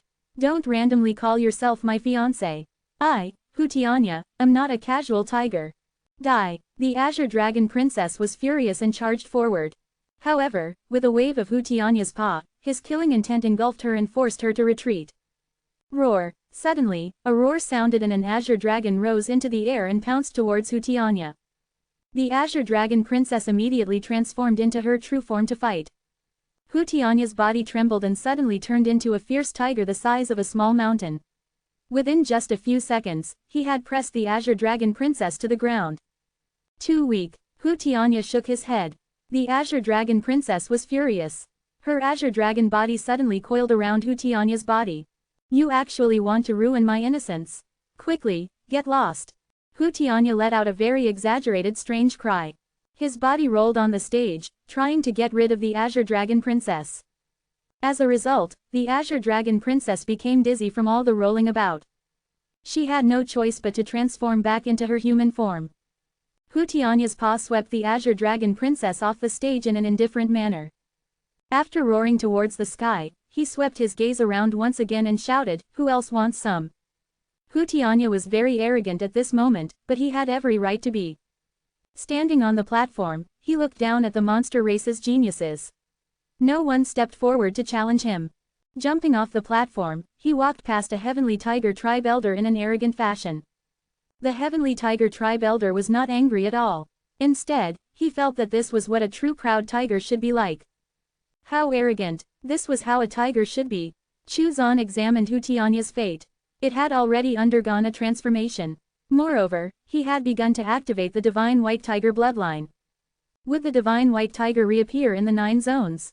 When Hu Tianya returned to his resting place, Chuzan appeared and met him. His goal was to give Hu Tianya an important reminder that the great Daoyuan calamity was coming, and that he should fight for fate. It would be best if he could gather the fate of the entire monster race. At the same time, through Hu Tianya, he would distribute communication talismans and their refining method to the monster zone. This would lay the foundation for the Heavenly Dao Talisman plan here. Finally, he encouraged Hu Tianya. Hu Tianya's blood boiled. As his bloodline began to transform, Hu Tianya would become aggressive and seek out fights. Chuzan was not worried about Hu Tianya. He was the son of fate of the Heavenly Tiger tribe. Now that his fate had transformed, he also carried part of the monster zone's fate. There might not be a genius among the monster race who could defeat him. After all, Hu Tianya, the Divine White Tiger's bloodline suppressed the other monster tribes to a certain extent. After ending his conversation with Hu Tianya, Chuzan examined the system's reward. The 4 Spirit Stars chariot traverses the Starlight River and is pulled along by the 4 divine beasts. It can traverse the Great Tao, and can also traverse the Primal Chaos. What a great tool for showing off. When it moved, the Starlight River would trail behind it, and it had 4 divine beasts to pull it. Was that not just majestic and awe-inspiring? This was in line with his identity as a super big shot. Chuzan also noticed that the 4 spirit stars' chariot could traverse the Great Tao as well as the primal chaos. He knew about the Great Tao, but not the primal chaos. Perhaps it was beyond the Great Tao. Did the Great Tao have an end and a boundary? He had no idea. Perhaps it was beyond the 9 zones. Chuzan glanced at the Origin Tao crystal. He wanted to rely on the Origin Tao crystal to connect to the Great Tao and increase his cultivation level, but could not do so until it transformed. As such, the fastest way to raise his cultivation level was to continue the Heavenly Tao Talisman plan. Every time the Heavenly Tao laws conquered a region, he would be rewarded with a cultivation boost. The 9 zones had 50 regions, though the Tao realm only had 36 levels. After breaking through the 36th level of the Tao realm, he would open his Tao path. As for whether or not he would be stuck at the 36th level of the Tao realm and never be able to open a Tao path, Chuzan was not worried about that. With the absolute beginning Tao scripture as his cultivation technique, reaching the Taoyuan realm would not be a problem for him. Moreover, the Heavenly Tao Talisman plan also brought him endless insights, which allowed him to grasp new Tao principles. This provided him with a reference for perfecting his own great Tao. Chuzan looked at the situation in the demon zone. After the return of Buddha Nanwu, the expansion of the Buddhist sect accelerated, and more demons converted to the Buddhist sect. Just the phrase, "all beings are equal," made the lower-level demons of the demon zone excited about joining. Those with a little talent wholeheartedly joined the Buddhist sect and became its disciples. They fought for the Buddhist sect and practiced Buddhist Dharma. Temples began to appear in the demon zone. The Dawei Buddhist Temple was the holy land and ancestral court of the Buddhist sect in the demon zone. As the Buddhist sect grew stronger and expanded, conflicts were inevitable, and battles happened every day. The higher-ups of the heavenly demon tribe also began to pay attention to the Buddhist sect. On one occasion, they even sent 10 peak heaven realm experts to attack the Dawei Buddhist temple, trying to destroy the holy land of the Buddhist sect and their place of worship. Although the disciples of the Buddhist sect were all demons before they converted, after they converted, they no longer considered themselves demons, and even took it upon themselves to convert other demons. Moreover, the ideology spread by Buddhism completely contrasted with that of the demons.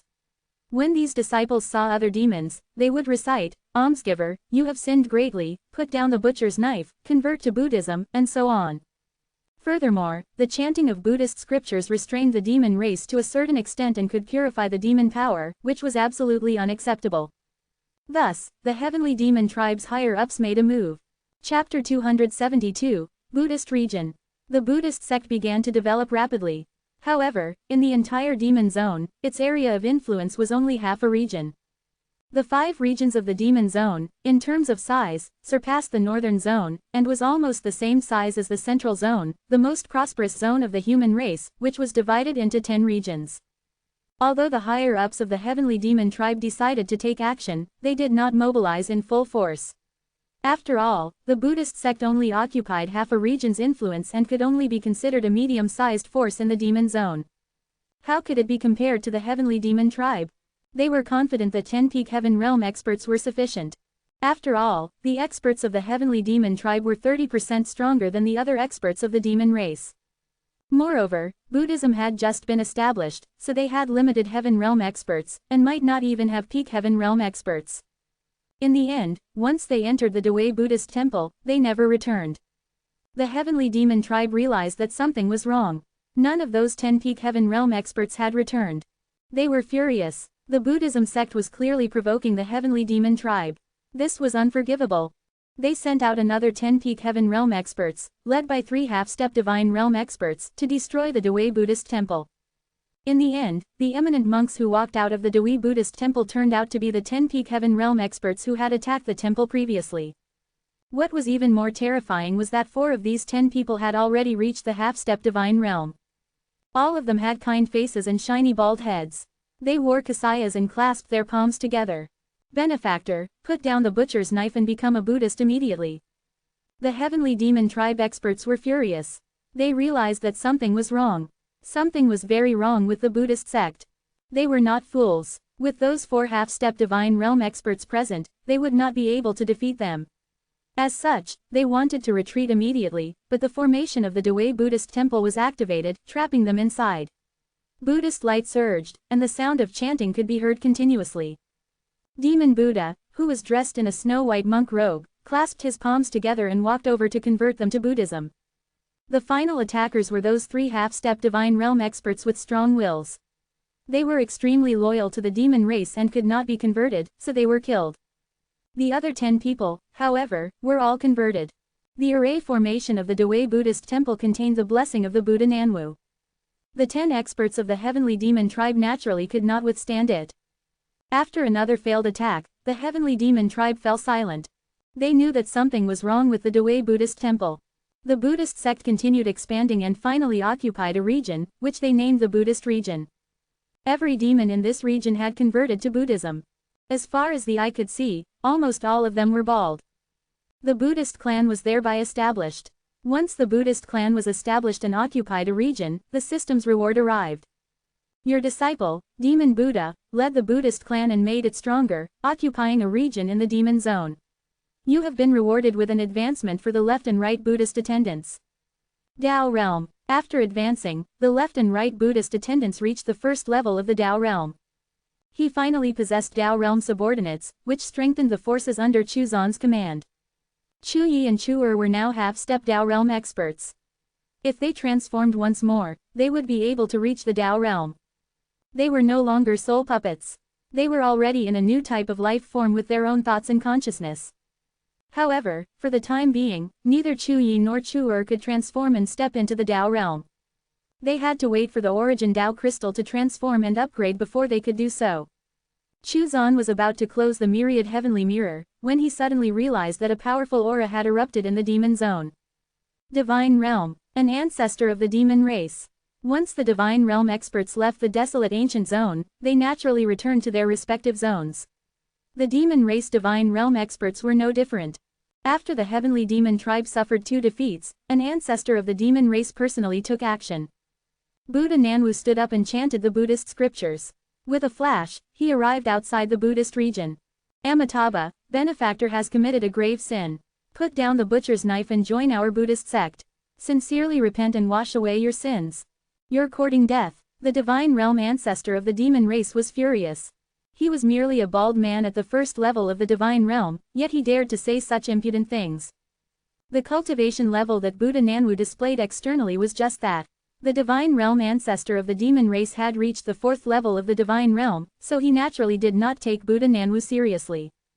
Boom! Demonic power soared into the sky and erupted violently. Buddha Nanwu pressed his palms together, and Buddhist light rippled out, transforming into a huge bell that headed straight for the Divine Realm ancestor, imprisoning him. He was then brought back to the Dewey Buddhist temple and locked into the demon suppression tower. Buddha Nanwu did not have the ability to convert Divine Realm cultivators. The Divine Realm was extraordinary after all.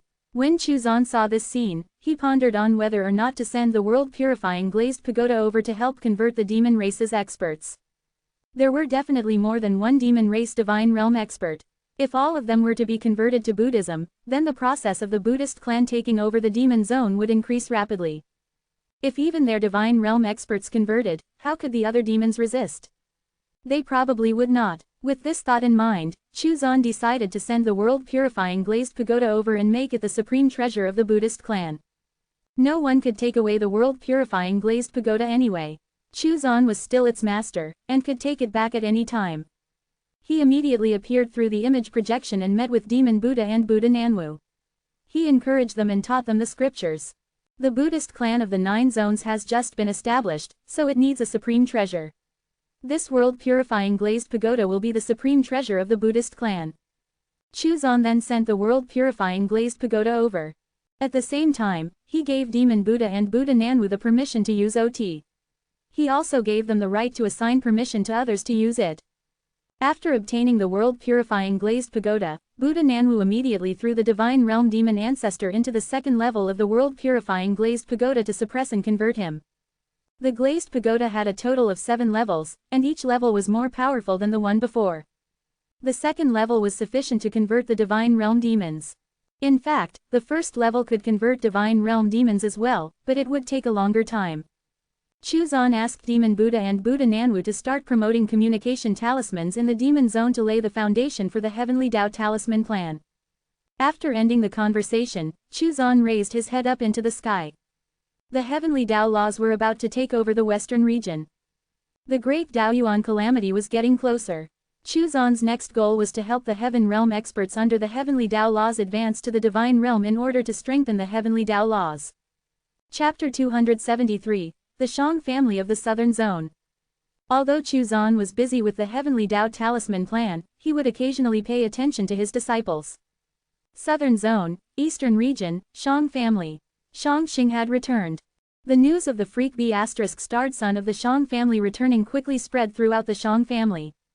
Everyone thought that this monster had already died and did not expect him to suddenly return. At this moment, Shang Xing was in the study room of Shang Bang, the head of the Shang family. Shang Bang was also his father. Originally, Shang Xing's plan was to cause trouble for some members of the Shang family after he returned.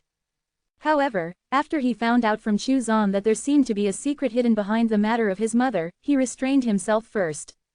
Instead, the first thing he did was to find out about his mother. Shang Bang looked at his son. There was no expression on his face, much less the surprise and excitement of a long-awaited reunion between father and son. His gaze was very calm. The cultivation level that Shang Xing revealed at this moment was only the first level of the spirit realm. It doesn't matter where you've been all these years. Since you're back, you should stay in the Shang family's territory. There's no need to pay attention to the gossip, Shang Bang said calmly. Shang Xing looked at his father with a complicated expression.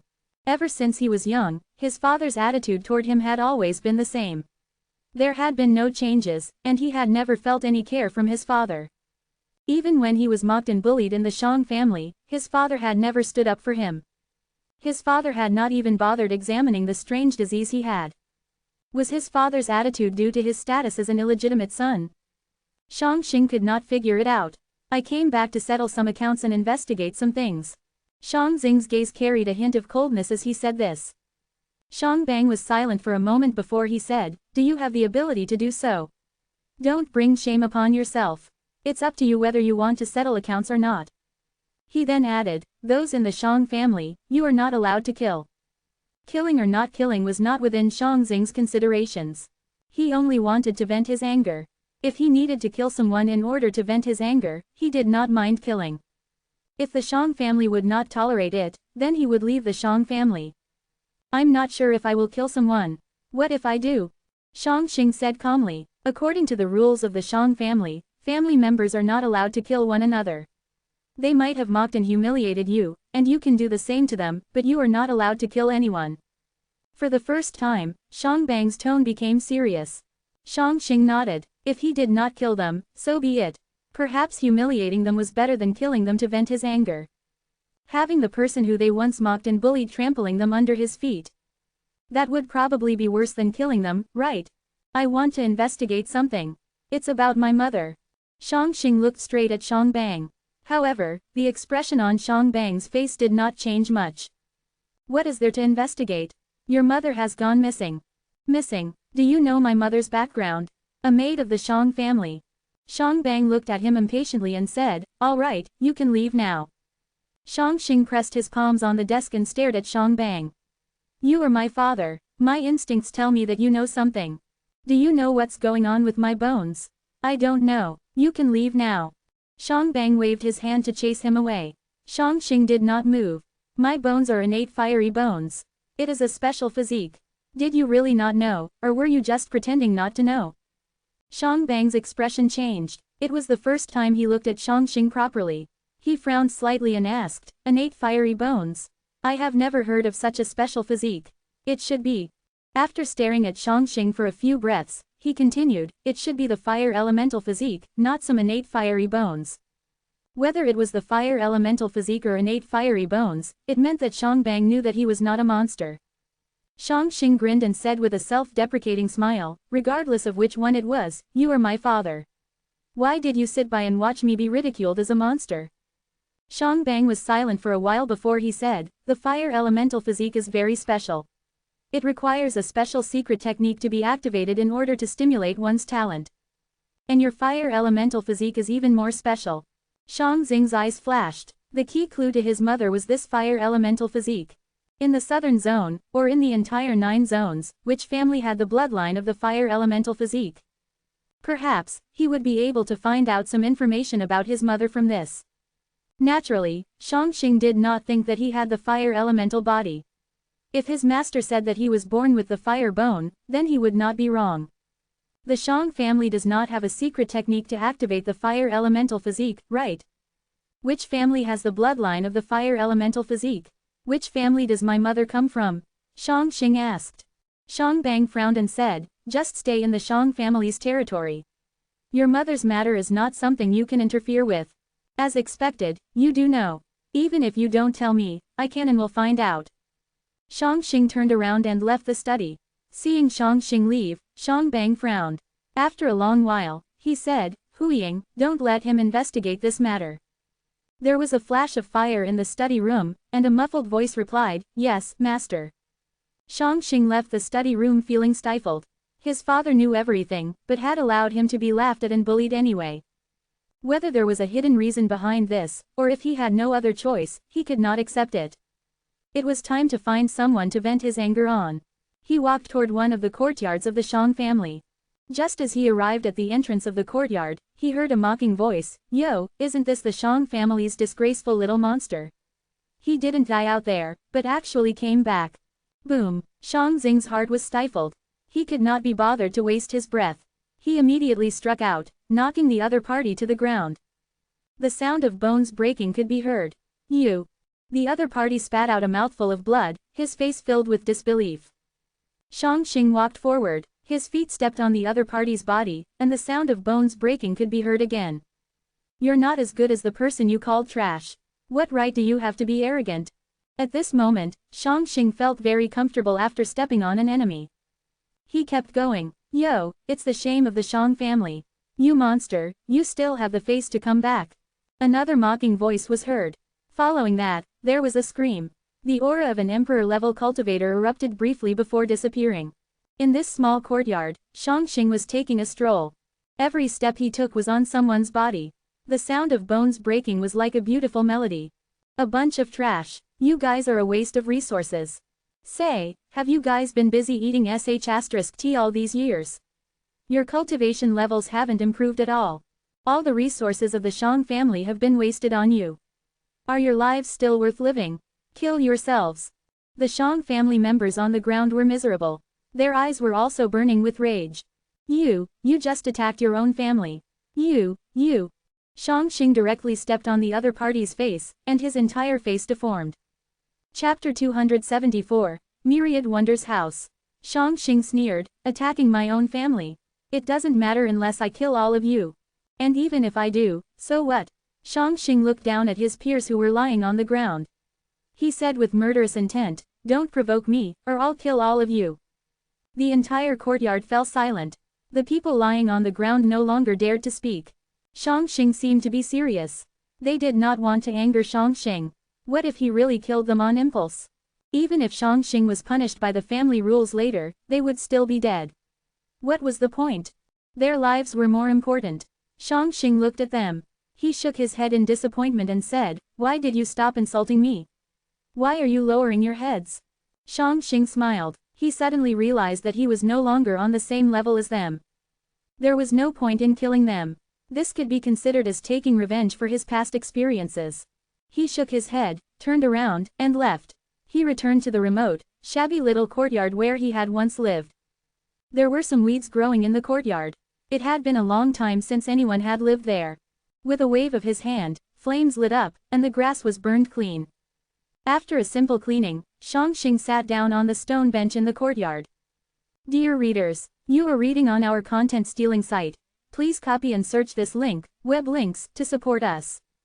Fire Elemental Physique. Which family's bloodline had the Fire Elemental Physique?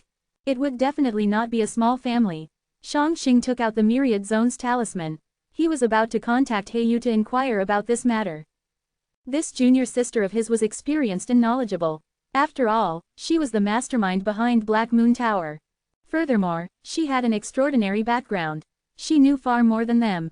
Therefore, Shang Xing was about to contact Heiyu as soon as possible. Suddenly, he raised his head and looked outside the small courtyard. He said, "Don't bother me. Stay away from me." Outside the small courtyard, a figure suddenly appeared. He looked at Shangxing in surprise for a while, and then disappeared on the spot. After that person left, Shangxing took out a pill and threw it on the ground. An array formation appeared, enveloping the small courtyard. He used the Myriad Zone's talisman to contact Heiyu, asking her about the fire elemental physique. Fire elemental physique. Heiyu was momentarily stunned, and then continued, "The Feng family of the Southern Zone possesses the fire elemental physique. The direct descendants of the Feng family, those with pure bloodlines, or those with outstanding talent, all possess the fire elemental physique." The Feng family. Shang Xing's expression turned solemn. A human king's family. With his current strength, he was not strong enough to deal with a human king's family, but he also did not want to ask his master for help. Shangxing ended his conversation with Heiyu. Rummaging through his childhood memories, he recalled that his mother's name was Ruping. If she really came from the Feng family, then her name was Feng Ruping. What exactly happened? His master had once said that his mother had swallowed the fire Dao fruit, which caused him to be born with the innate fiery bones. Did the Dao fruit originate from the Feng family? What kind of secret was behind this? Shangxing thought of a person. Feng Shaoqing. Perhaps he could start from this person and slowly unearth the secret. Thinking this, Shangxing could not sit still. He left the small courtyard. Elsewhere, Shang Bang said in surprise, "He discovered that you were secretly watching him." "Yes, master." Shang Bang's expression changed again, and he said, "Quick, stop him from leaving the Shang family's territory." Hearing that, the figure disappeared from where he was. However, when he rushed to the courtyard, Shangxing had already left. He did not stop, and immediately chased after Shangxing. Just as Shangxing left the Shang family, he sensed that an aura had locked onto him. The other party was chasing after him. He did not have the intention to tangle with the other party. The flames around his body flickered, and he turned into a ray of light, disappearing into the horizon. He moved so fast that even a Heaven Realm expert could not catch up. Aurora technique. The figure looked at Shangxing, who had disappeared into the horizon, shocked. How old was he? How could he be so strong? When Shangxing was suppressing his peers, he had also suppressed an Emperor Realm family member. Now, even a Heaven Realm expert like him had failed to catch him. He was too monstrous. After Shang Bang received the news, he remained silent for a long time. He only waved his hand, telling the figure to leave. Sitting on the chair, Shang Bang remained silent for a long time before he stood up. He opened a secret door in the study and entered a passage. He walked around in a circle and finally arrived in front of a stone room. He squeezed out a drop of blood from his fingertip and drew a symbol on the door of the stone room. The restriction array on the stone door disappeared, and the stone door opened. Inside the stone room, there was a small pond. Wisps of spiritual energy wafted out, covering the entire stone room in a layer of spiritual mist. Within the hazy spiritual mist, a figure was seated cross-legged on a crimson stone platform that seemed to be overflowing with aura. That figure's eyes were tightly shut, seemingly unaware of Shang Bang's arrival. Shang Bang entered the stone room and stood in front of that figure, seemingly struggling. The spiritual mist surged out of the stone room, and the hazy spiritual mist began to dissipate. The figure on the scarlet-red stone platform actually had the same figure and appearance as Shang Bang. "Should I merge with it?" Shang Bang muttered in a low voice, and a helpless expression appeared on his face. "Just a little bit more. Although I have a divine real body, but let's wait a little longer." Shang Bang sighed and left the stone room. Southern Zone, Eastern Region, Myriad Wonders House. The Myriad Wonders House was a special faction. It was famous for its strangeness. The treasures it sold were all quite unique. Its cultivation techniques were also quite unique. Even its people were quite unique. The members of the Myriad Wonders House were mostly women, and all of them were extraordinarily beautiful. Among them, the most famous ones were the Myriad Wonders 13 Flowers. They were incomparably beautiful, with all sorts of talents. No one even knew their actual levels of strength. The Myriad Wonders House was also very well informed. Shangxing stood in the Myriad Wonders House's territory, in front of a small courtyard that was suffused with faint medicinal fragrance. His expression was somewhat strange. The owner of the courtyard was one of the Myriad Wonders 13 Flowers, Hua Ziying. "Yo, isn't this that little monster? You didn't die outside." A clear and melodious voice came from the small courtyard. Why are you standing there like a fool? Come in and let me take a look at you. Shang Xing's facial muscles twitched. If he did not have a favor to ask of someone, he would not have come to the Myriad Wonders house again. Back then, when he had almost died while being studied, it was Hua Xiang who saved him. In the end, Hua Xiang was even more curious than the others. She almost removed all of the flesh from his body just to study his fiery bones. He could not help but shiver when he thought of this beautiful woman who had held a small knife in her hand while cutting his body with a smile on her face. Although he did not feel any pain at that time, that scene was still very frightening. He took a deep breath and walked into the small courtyard. There were a few iron men in the courtyard.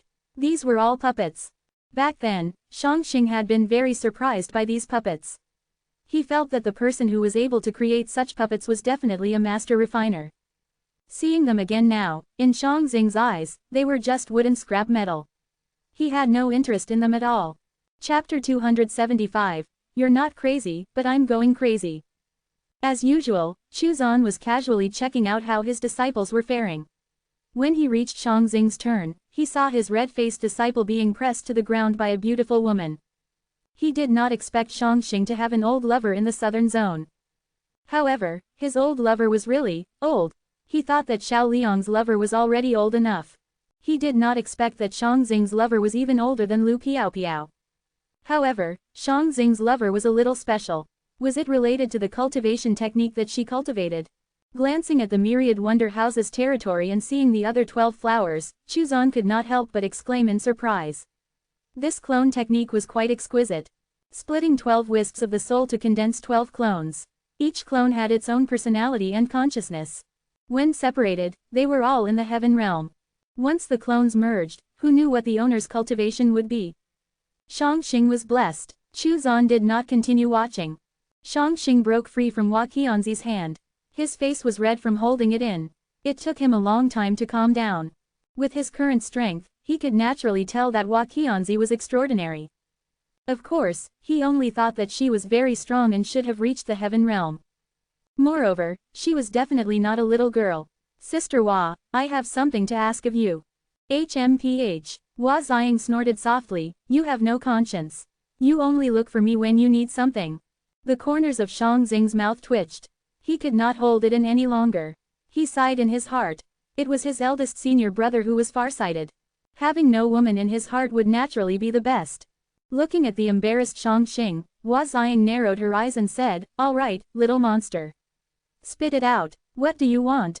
Shang Xing said seriously, I want to know the whereabouts of Feng Xiaoqing. Who? Hua Xiang also became serious. The descendant of the human king, Feng Xiaoqing. Shang Xing repeated himself for clarity. Hua Xiang stared at him without blinking, you have a grudge against him. Moreover, with your ability, are you even capable of messing with him? I have a reason to look for him. You can just tell me his whereabouts. Sure, but how are you going to repay me? Hua Xiang said with a smile, why don't you give me your bones? Shang Xing said with a dark face, stop fooling around. I'm serious. After thinking for a while, he took out a puppet and said, I'll give you this as a reward. Huh, Hua Xiang was surprised. She took the puppet and looked at it for a moment. Then, she asked curiously, where did you get this puppet? I made it myself. Oh, the little monster can lie now. This is not good. Hua Xiang stood up and leaned over. She stretched out her fair fingers, pinching Shang Xing's face, pulling his cheeks. Shang Xing's face turned even darker. He wanted to dodge, but he knew that he could not.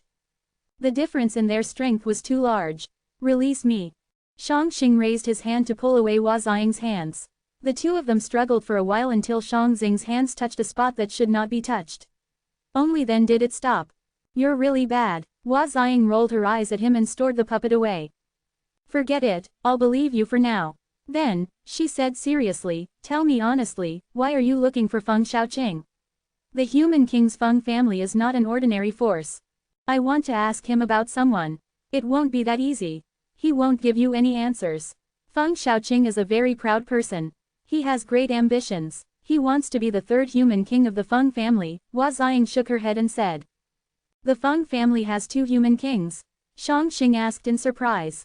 The first human king of the Feng family emerged a very long time ago. When the Feng family was in decline, a second human king emerged. Rumor has it that this person was also the last human king of the human race. Hua Xiang shook her head and said, Feng Xiaoqing believes that the current Feng family is in a period of decline. He wants to revive the Feng family. For proud people, it's easier to deal with them head-on. They will also fulfill their promises.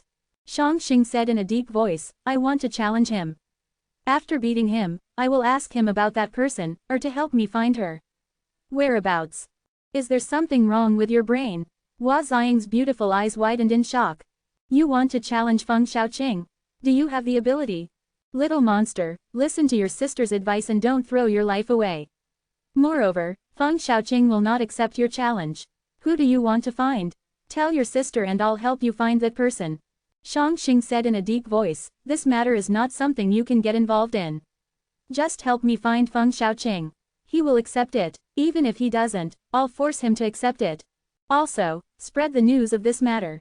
That way, he will not be able to go back on his word even if he wants to after he loses. It would be best if he also bets the reputation of the human king's family on it. You have really gone mad, little monster. Hua Xiang had a sorrowful look on her face. My little monster has gone mad. The corners of Shang Xing's mouth twitched. The aura around his body suddenly erupted. His peak supreme realm cultivation was revealed at this moment. I'm not crazy. Hua Xiang's beautiful eyes widened, and her face was filled with shock. If anyone had seen the other 12 flowers at this moment, they would have noticed that the other 12 people had a look of shock on their faces at this moment. You're not crazy, but I'm going crazy. Hua Xiang hugged Shang Xing, her hands touching and poking on his body. How is that possible, little monster? How old are you? You're already. Let me go. If you won't tell me, then I won't let go. Little monster, let me cut you open and study you. How are you cultivating so quickly? After Feng Xiaoqing failed in the fight for the Fate treasures in the southern region, he returned to the southern zone and continued to cultivate bitterly. He no longer suppressed his cultivation, and his strength increased rapidly. A letter was sent to him. It was a letter from the Myriad Wonder House. Someone wanted to challenge him. The price for losing was that he, Feng Xiaoqing, would have to help the challenger find out about a person or to tell him the whereabouts of that person. At the same time, news of the B****-starred son of the Shang family, the one called a monster, challenging the descendant of the human king's Feng family, Feng Xiaoqing, spread throughout the southern zone like wildfire. What followed was the communication talismans by the Myriad Wonder House. Mocking laughter also spread throughout the southern zone. Everyone said that the B****-starred son of the Shang family was overestimating himself. In order to become famous, he wanted to challenge the descendant of the human king, Feng Xiaoqing. Everyone believed that Feng Xiaoqing would not accept the challenge. How could the descendant of the human king lower himself to accept the challenge of the B****-starred son of the Shang family? However, contrary to everyone's expectations, Feng Xiaoqing actually accepted the challenge. All of the cultivators in the southern zone were dumbfounded. They really could not understand why he had done so. At this moment, the Shang family was in uproar. They had convened a meeting of the family elders. The family elders were all extremely furious. They called his actions a disgrace to the Shang family, and wanted to expel him from the Shang family. Shang Bang was also shocked by Shang Xing's actions. He had never expected that Shang Xing would take action so quickly and directly challenge Feng Xiaoqing. Regardless of whether Shang Xing won or lost, this matter would not end there. Shang Bang was also very hesitant as to how to proceed. The Feng family was also very surprised. They did not understand why Feng Xiaoqing would accept the challenge. Many of the Feng family's younger generation were furious, thinking that this was a provocation by the Shang family. The Feng family's higher-ups remained silent. The southern zone was in an uproar because of Shang Xing's challenge. The human king's Feng family once again appeared in the spotlight. They had always kept a low profile. The other forces knew that they existed, but knew very little about them. They only knew that every 1,000 years, a chosen member of the Feng family would roam the southern zone, showcasing his talent and strength to the world. Other than that, the family did not interfere in any of the major powers' fights. The chosen member of this generation was Feng Xiaoqing. He had reached the Emperor realm before he was 100 years old. He had once swept through all the experts within the same cultivation realm in the southern zone. He was publicly recognized as the #1 genius among the younger generation. Shang Xing, on the other hand, was not famous in the southern zone. He only had some fame within the eastern region of the southern zone. However, he was not famed for being a genius, but rather a B***starred and a monster. If the Shang family was not a major family with a long history of refining artifacts in the eastern region, he would not even be famous at all. However, his name was now spreading like wildfire. Everyone now knew that he was the B***starred son of the Shang family, and that he was a monster.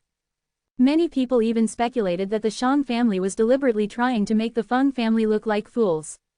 Where did the Shang family get their confidence from? No matter how low-key they were, the Feng family was a human king's family. What confused everyone further was, why did Feng Xiaoqing accept the challenge? The day of the battle was fast approaching. There were not many people who knew the location of the battle. Even so, the location of the battle was still filled with experts and elites from various large factions. Shang Bang and a few Shang family elders had also come. This included the elites of the younger generation of the Shang family. The Shang family was famous for refining artifacts. Their combat strength might be a little weaker, but when combined with the weapons, armors and artifacts they had refined, they were definitely not weaker than anyone else. Feng Xiaoqing had arrived, but Shangxing had not. Feng Xiaoqing was the chosen one of the Feng family. Naturally, he would not be alone.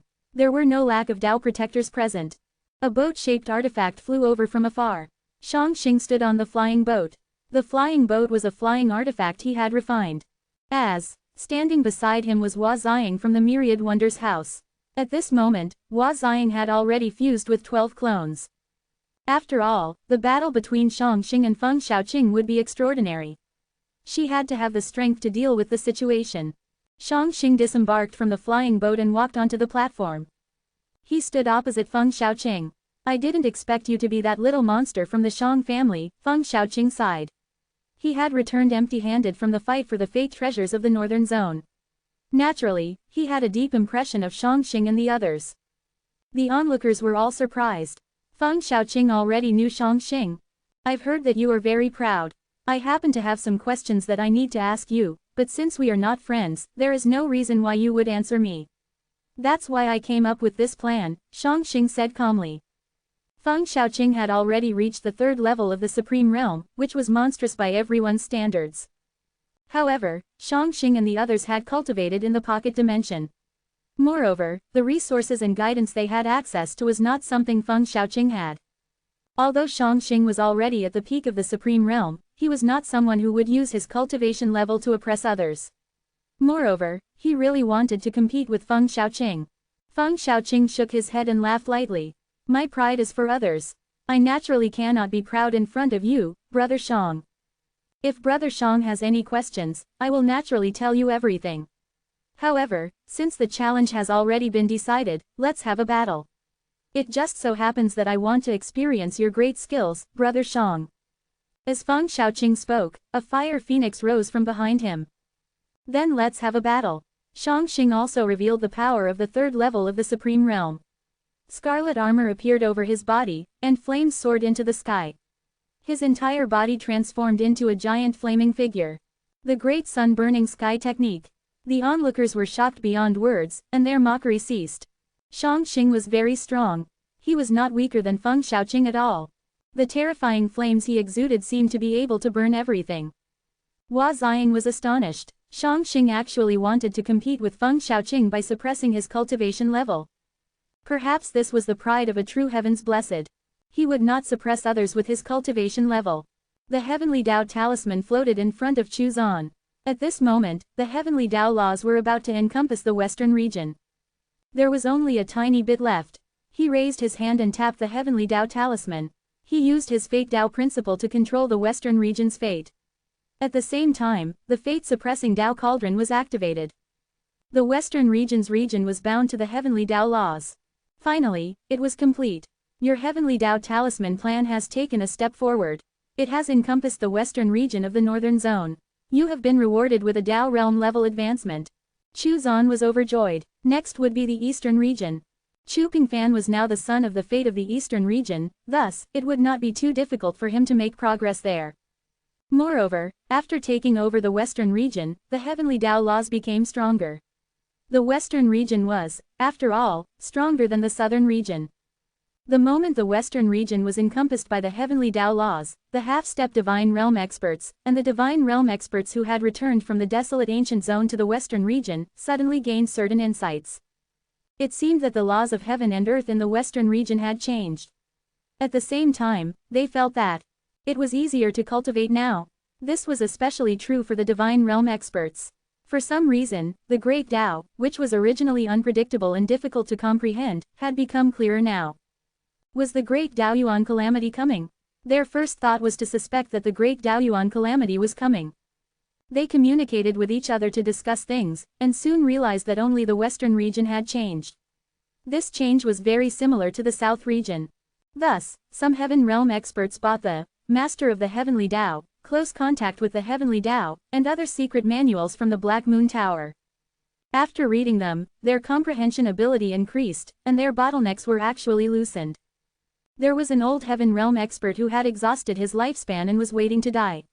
However, when he read the secret manuals, he actually experienced an epiphany and suddenly touched the threshold of the Divine Realm. He was glowing with new vitality, and his lifespan had been increased to a certain extent. After this news spread, the old Heaven Realm experts of the Northern Zone all rushed to the Western region and bought the entire set of secret manuals from the Black Moon Tower. These old experts were mostly on their last legs, and had only stuck around to see the conclusion of the battle at the Asura ancient land. They wanted to join hands to oppose Cao Tianyi at the critical moment. In the end, they did not need to. Originally, they only had one wish, which was to pass on their legacy. However, now that they saw the hope of breaking through, how could they not be excited? They were so excited that tears were streaming down their faces. The Heavenly Tao was awesome and merciful.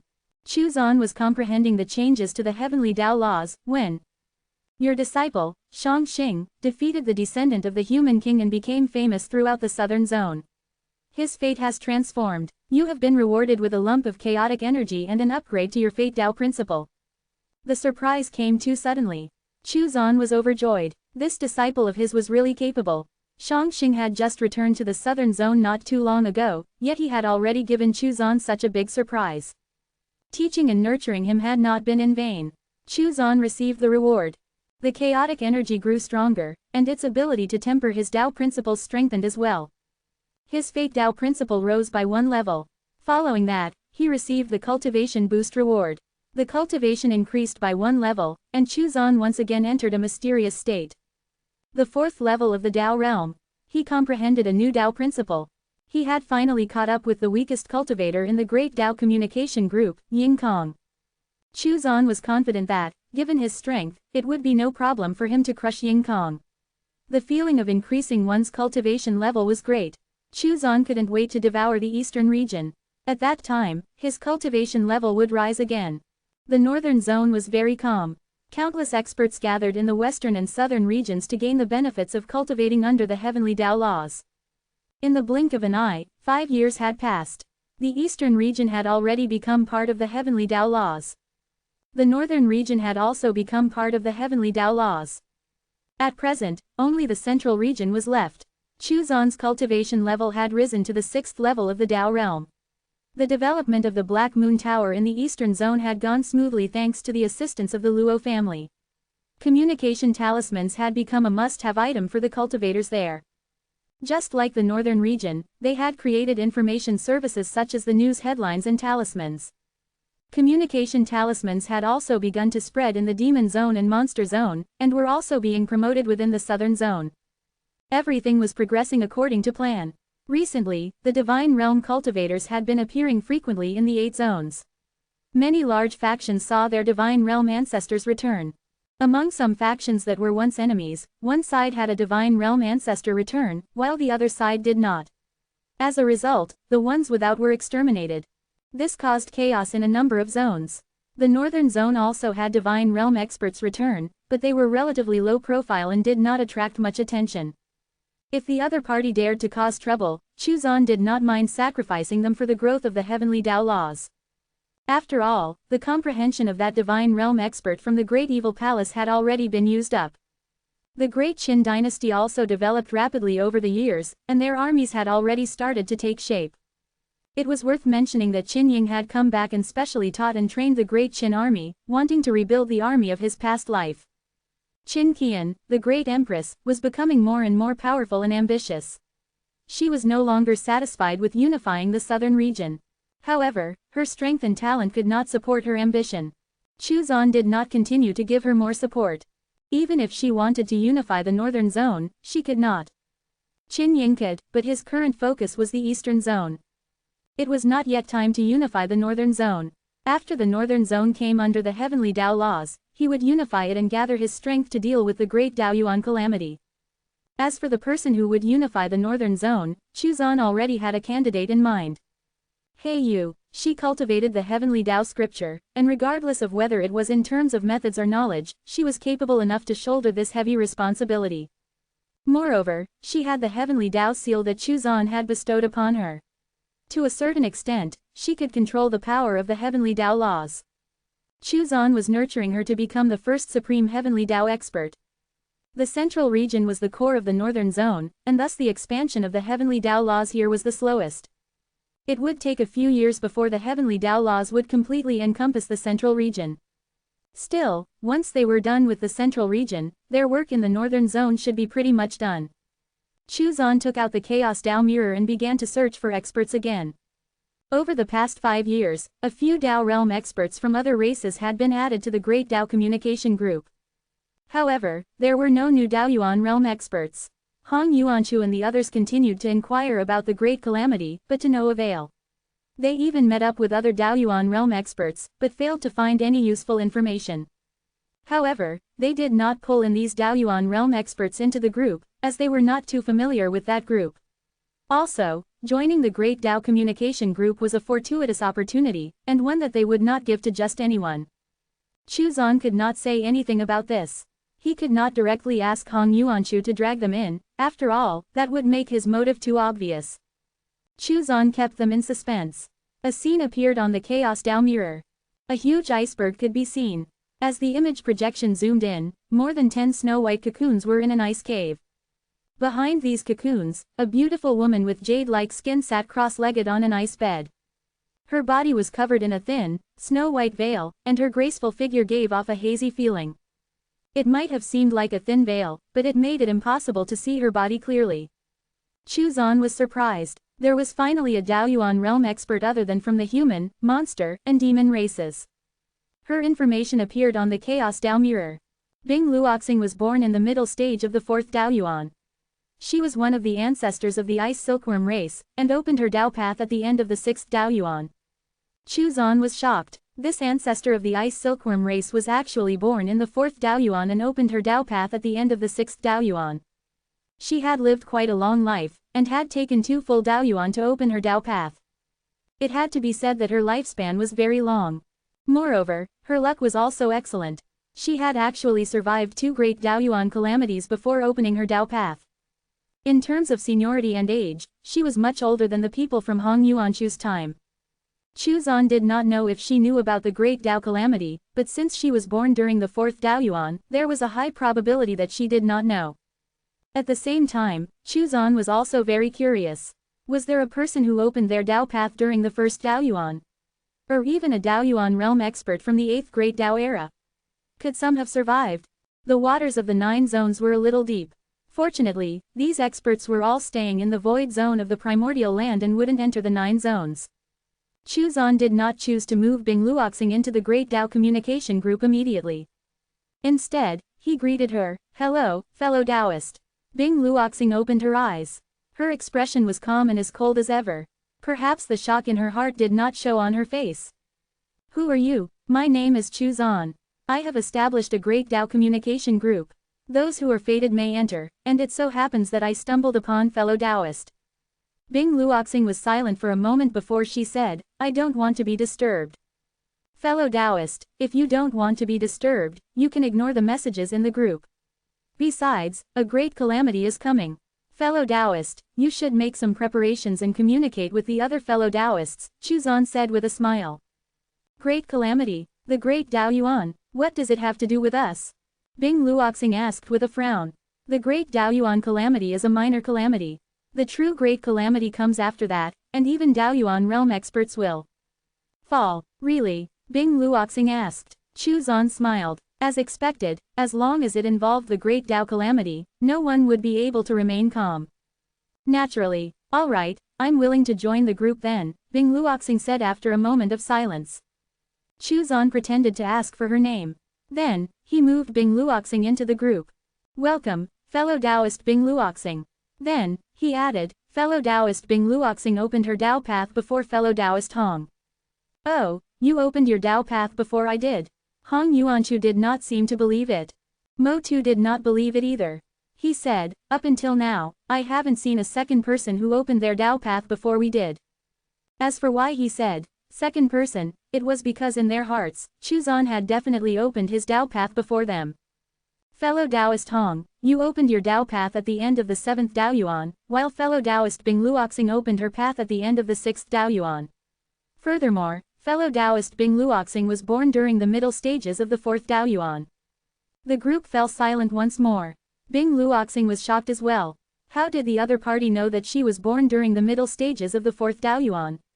Bing Luoxing did some calculations. If they were currently in the 9th Taoyuan, then she was indeed born during the 4th Taoyuan. Which Taoyuan is Brother Chu from? Hong Yuanchu cautiously asked. Had Brother Chu opened his Tao path during the 1st Taoyuan? Hiss. An old senior. Chu Zan said enigmatically, I don't think in terms of Taoyuan. After saying that, he fell silent and remained mysterious. Bing Luoxing was a person of few words. After entering the group, she only responded to Huang Long's greeting, and then fell silent. Another Taoyuan realm expert had been added to the group. It was about time to set up a group for the Taoyuan realm experts. Otherwise, it would be a bit demeaning for a group of big shots to mingle with a group of Tao realm newbies. Moreover, the communication and secrets between Taoyuan realm experts were not suitable for Tao realm cultivators to know. This was also one of the reasons why the Taoyuan realm experts were relatively inactive in the Great Tao communication group. Moreover, once this group was established, Chu Zan would be able to gain a lot of information about the Taoyuan realm from them. He would also be able to further hasten the upgrade of the Origin Tao crystal. Dong! Suddenly, a muffled sound rang out. Su Shaner ran over and asked in surprise, Sir, what happened? Chu Zan's expression was slightly solemn as he said, the Great Taoyuan calamity is about to arrive. The muffled sound spread throughout the 9 zones. Chu Zan could sense that the laws of heaven and earth outside the northern zone were rippling. The northern zone had almost been fully encompassed by the heavenly Tao laws, which was why there were no fluctuations. When Su Shaner heard this, her expression changed slightly as she asked, Sir, what should we do? Chu Zan smiled and replied, there's no need to worry. It's just a minor calamity. However, there is also fate and opportunities within the calamity. If you want it, you can enter the calamity and fight for them. Su Shaner blinked her beautiful eyes and smiled sweetly, I'm not going to enter the calamity. I want to accompany Sir. I'm Sir's maidservant, so how can I leave? That's fine too. Chu Zan raised his head and looked at the sky. He was looking at the laws of heaven and earth beyond the northern zone. Following that muffled sound, the laws of heaven and earth began to fluctuate. Spatial seals became unstable. In the following period of time, many ancient battlefields would appear in the 9 zones one after another. The Blood Fiend race would charge out from those ancient battlefields. However, there were also opportunities within the calamity. With the laws in disorder, the heavenly Tao laws would be able to increase their rate of expansion. As long as he successfully devoured a portion of each of the 9 zones, laws of heaven and earth, he would have established a foothold for the heavenly Tao laws. Still, Chu Zan still had to consider another problem. He had to encompass the 9 zones within the heavenly Tao laws in a way that they were not repelled by the Great Tao. Heavenly Tao laws had to be integrated into the Great Tao. In this way, it would be equal to the Great Tao. The key to this was the Origin Tao crystal. The main reason why the heavenly Tao laws had not been repelled by the Great Tao thus far was because the heavenly Tao talisman was nourished by the Origin Tao crystal, which was connected to the Great Tao. Perhaps he might even be able to take advantage of the calamities to devour a portion of the Great Tao itself. Chu Zan swallowed a mouthful of saliva. He felt that his ambition was a bit too great. However, the foundation of all his plans hinged on the transformation and upgrade of the Origin Tao crystal. Furthermore, he needed a foothold in the other 8 zones first. The eastern and southern zones already had a foothold, as did the demon and monster zones. Currently, only the western zone, central zone, chaos zone, and the desolate ancient zone were untouched. Moreover, the desolate ancient zone was relatively special. He would not be able to create a foothold by relying on the distribution of communication talismans.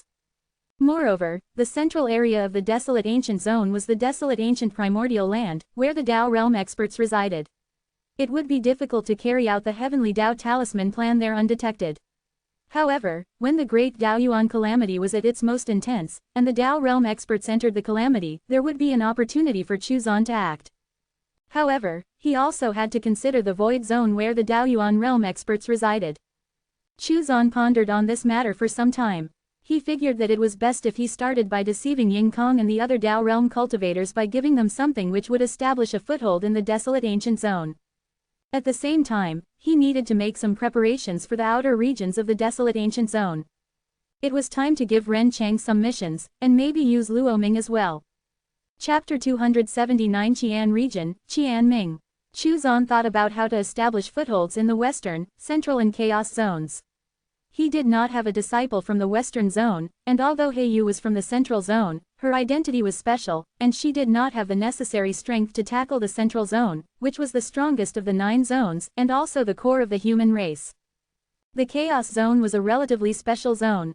The various races of the 9 zones were active in the chaos zone, and they all intermingled and fought there. The Great Evil Palace was from the chaos zone.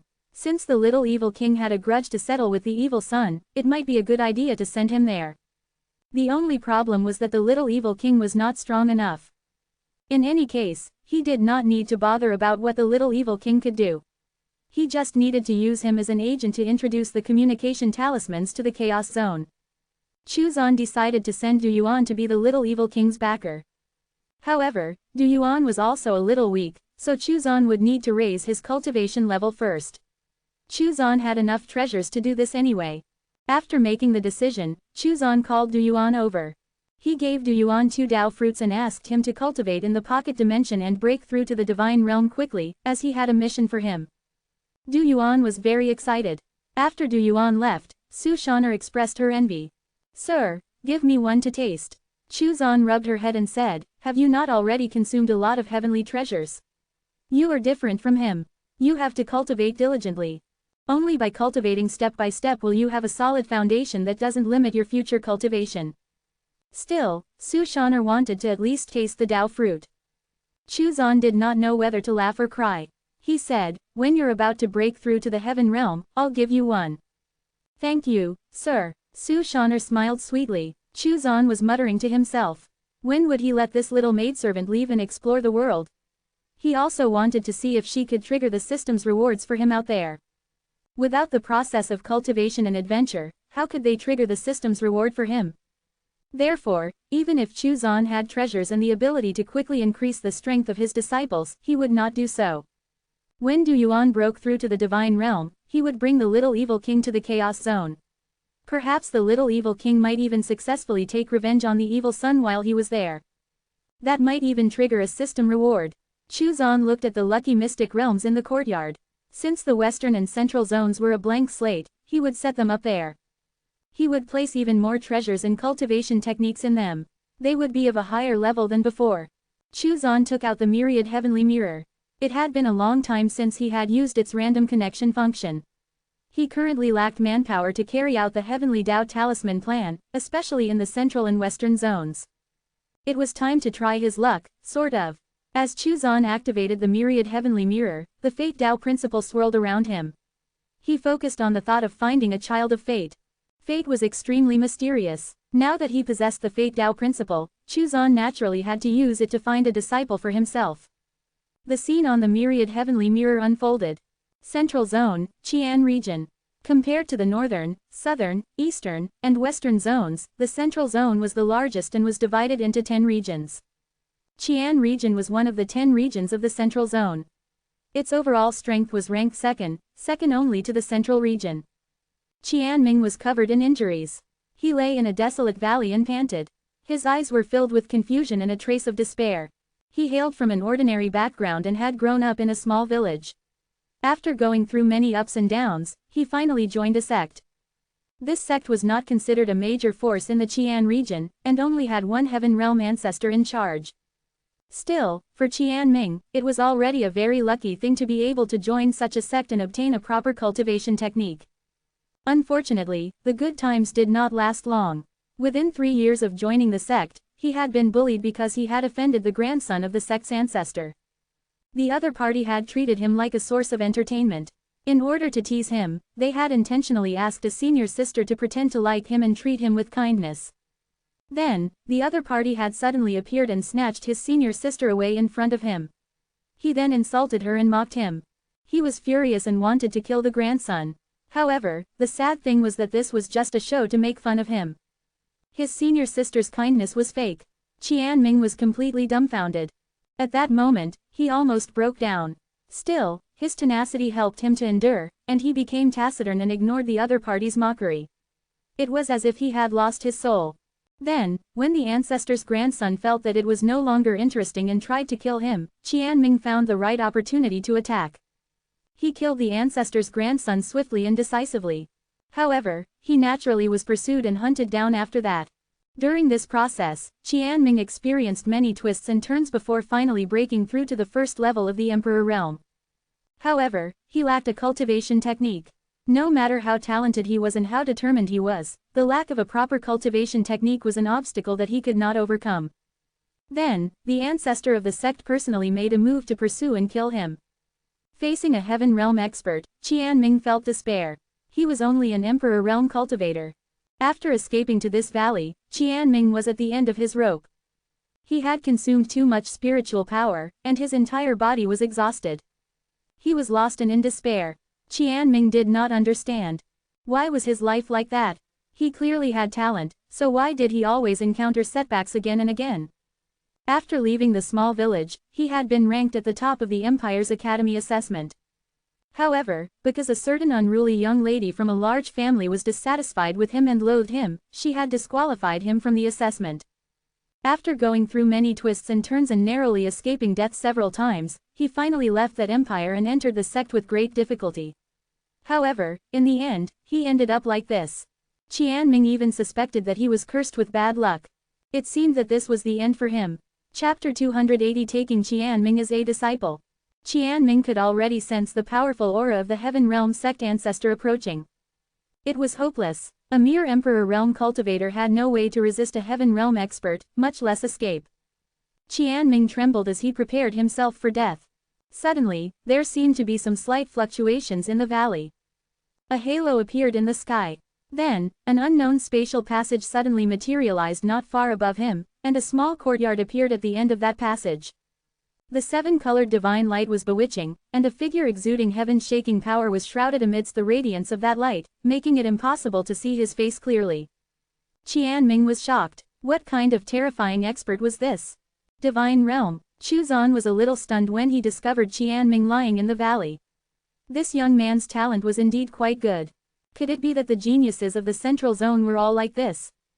He was not even 30 years old, yet had already reached the first level of the Emperor Realm. He must have obtained an extraordinary fortuitous encounter.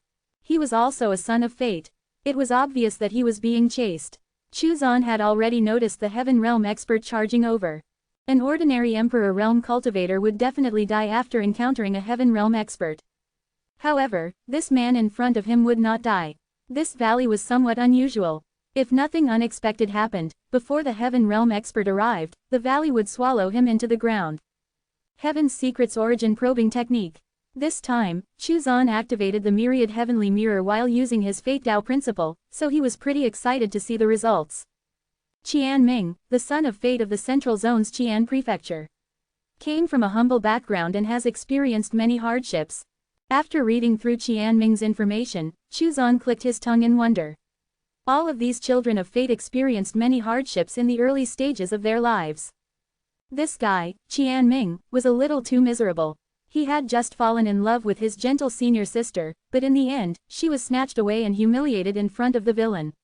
When he was on the verge of going mad with hatred, the cruel truth was exposed. The gentle senior sister had only been ordered to pretend to like him. It was really miserable. However, he was still a son of fate. He would not die even after experiencing hardships. For example, this time, was he really in a dangerous place? This ordinary valley contained hidden secrets that suited him perfectly. It would also save his life and give him the opportunity to obtain an inheritance. From then on, he would soar and become famous. However, since Chu Zan had appeared, he naturally would not allow him to be taken by the valley. The fortune and opportunity in the valley had been left behind by a peak divine realm expert. Compared to him, a Dao realm expert, it was not worth mentioning. This peak divine realm expert should just wait for another successor. This fated son would be Chu Zan's. Qianming pays respect to senior. Qianming struggled to get up and knelt on the ground with his head on the ground. Chu Zan was very satisfied with his reaction and attitude. He was smart enough to grasp the opportunity when it presented itself. Young man, greetings. It is fate that we meet today. A ray of light shone down. Qianming immediately realized that his injuries were completely healed and that his strength had recovered to its peak. At the same time, a figure charged over from outside the valley. Kid, I'm going to tear you into pieces to avenge my grandson. Qianming raised his head and looked at the other party, not panicking in the slightest.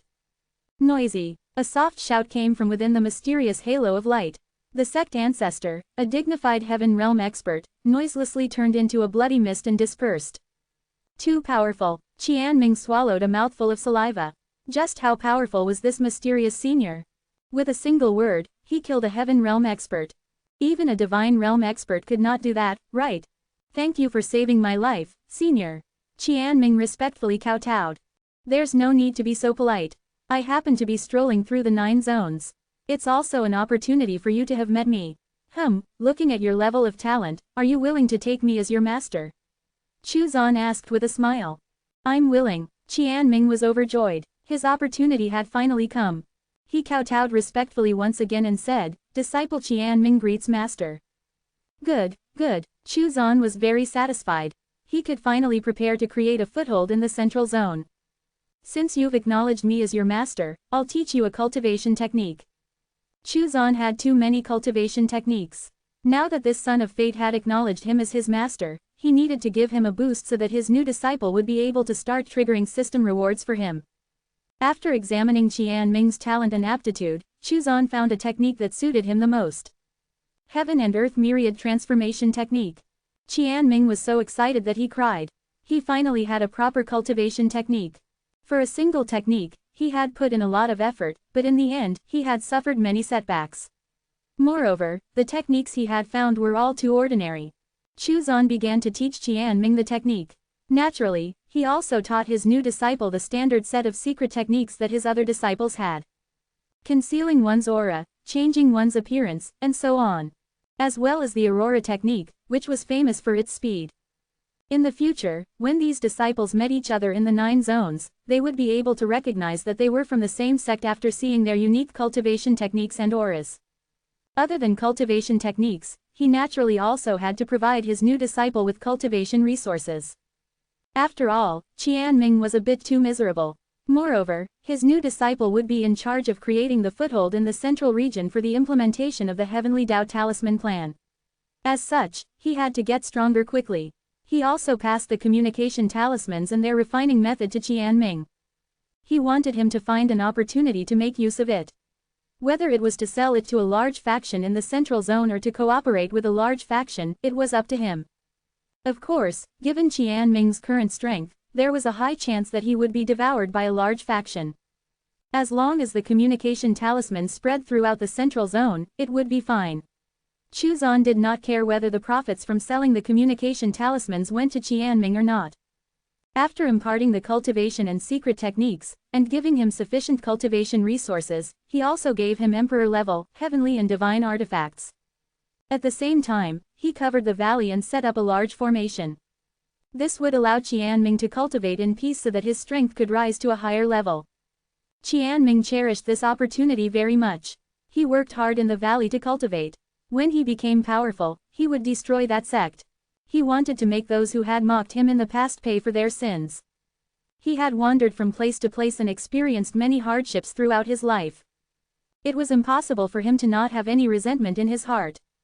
He wanted to become stronger and return to the dynasty to tell those people that they were not worthy of being treated with respect by him.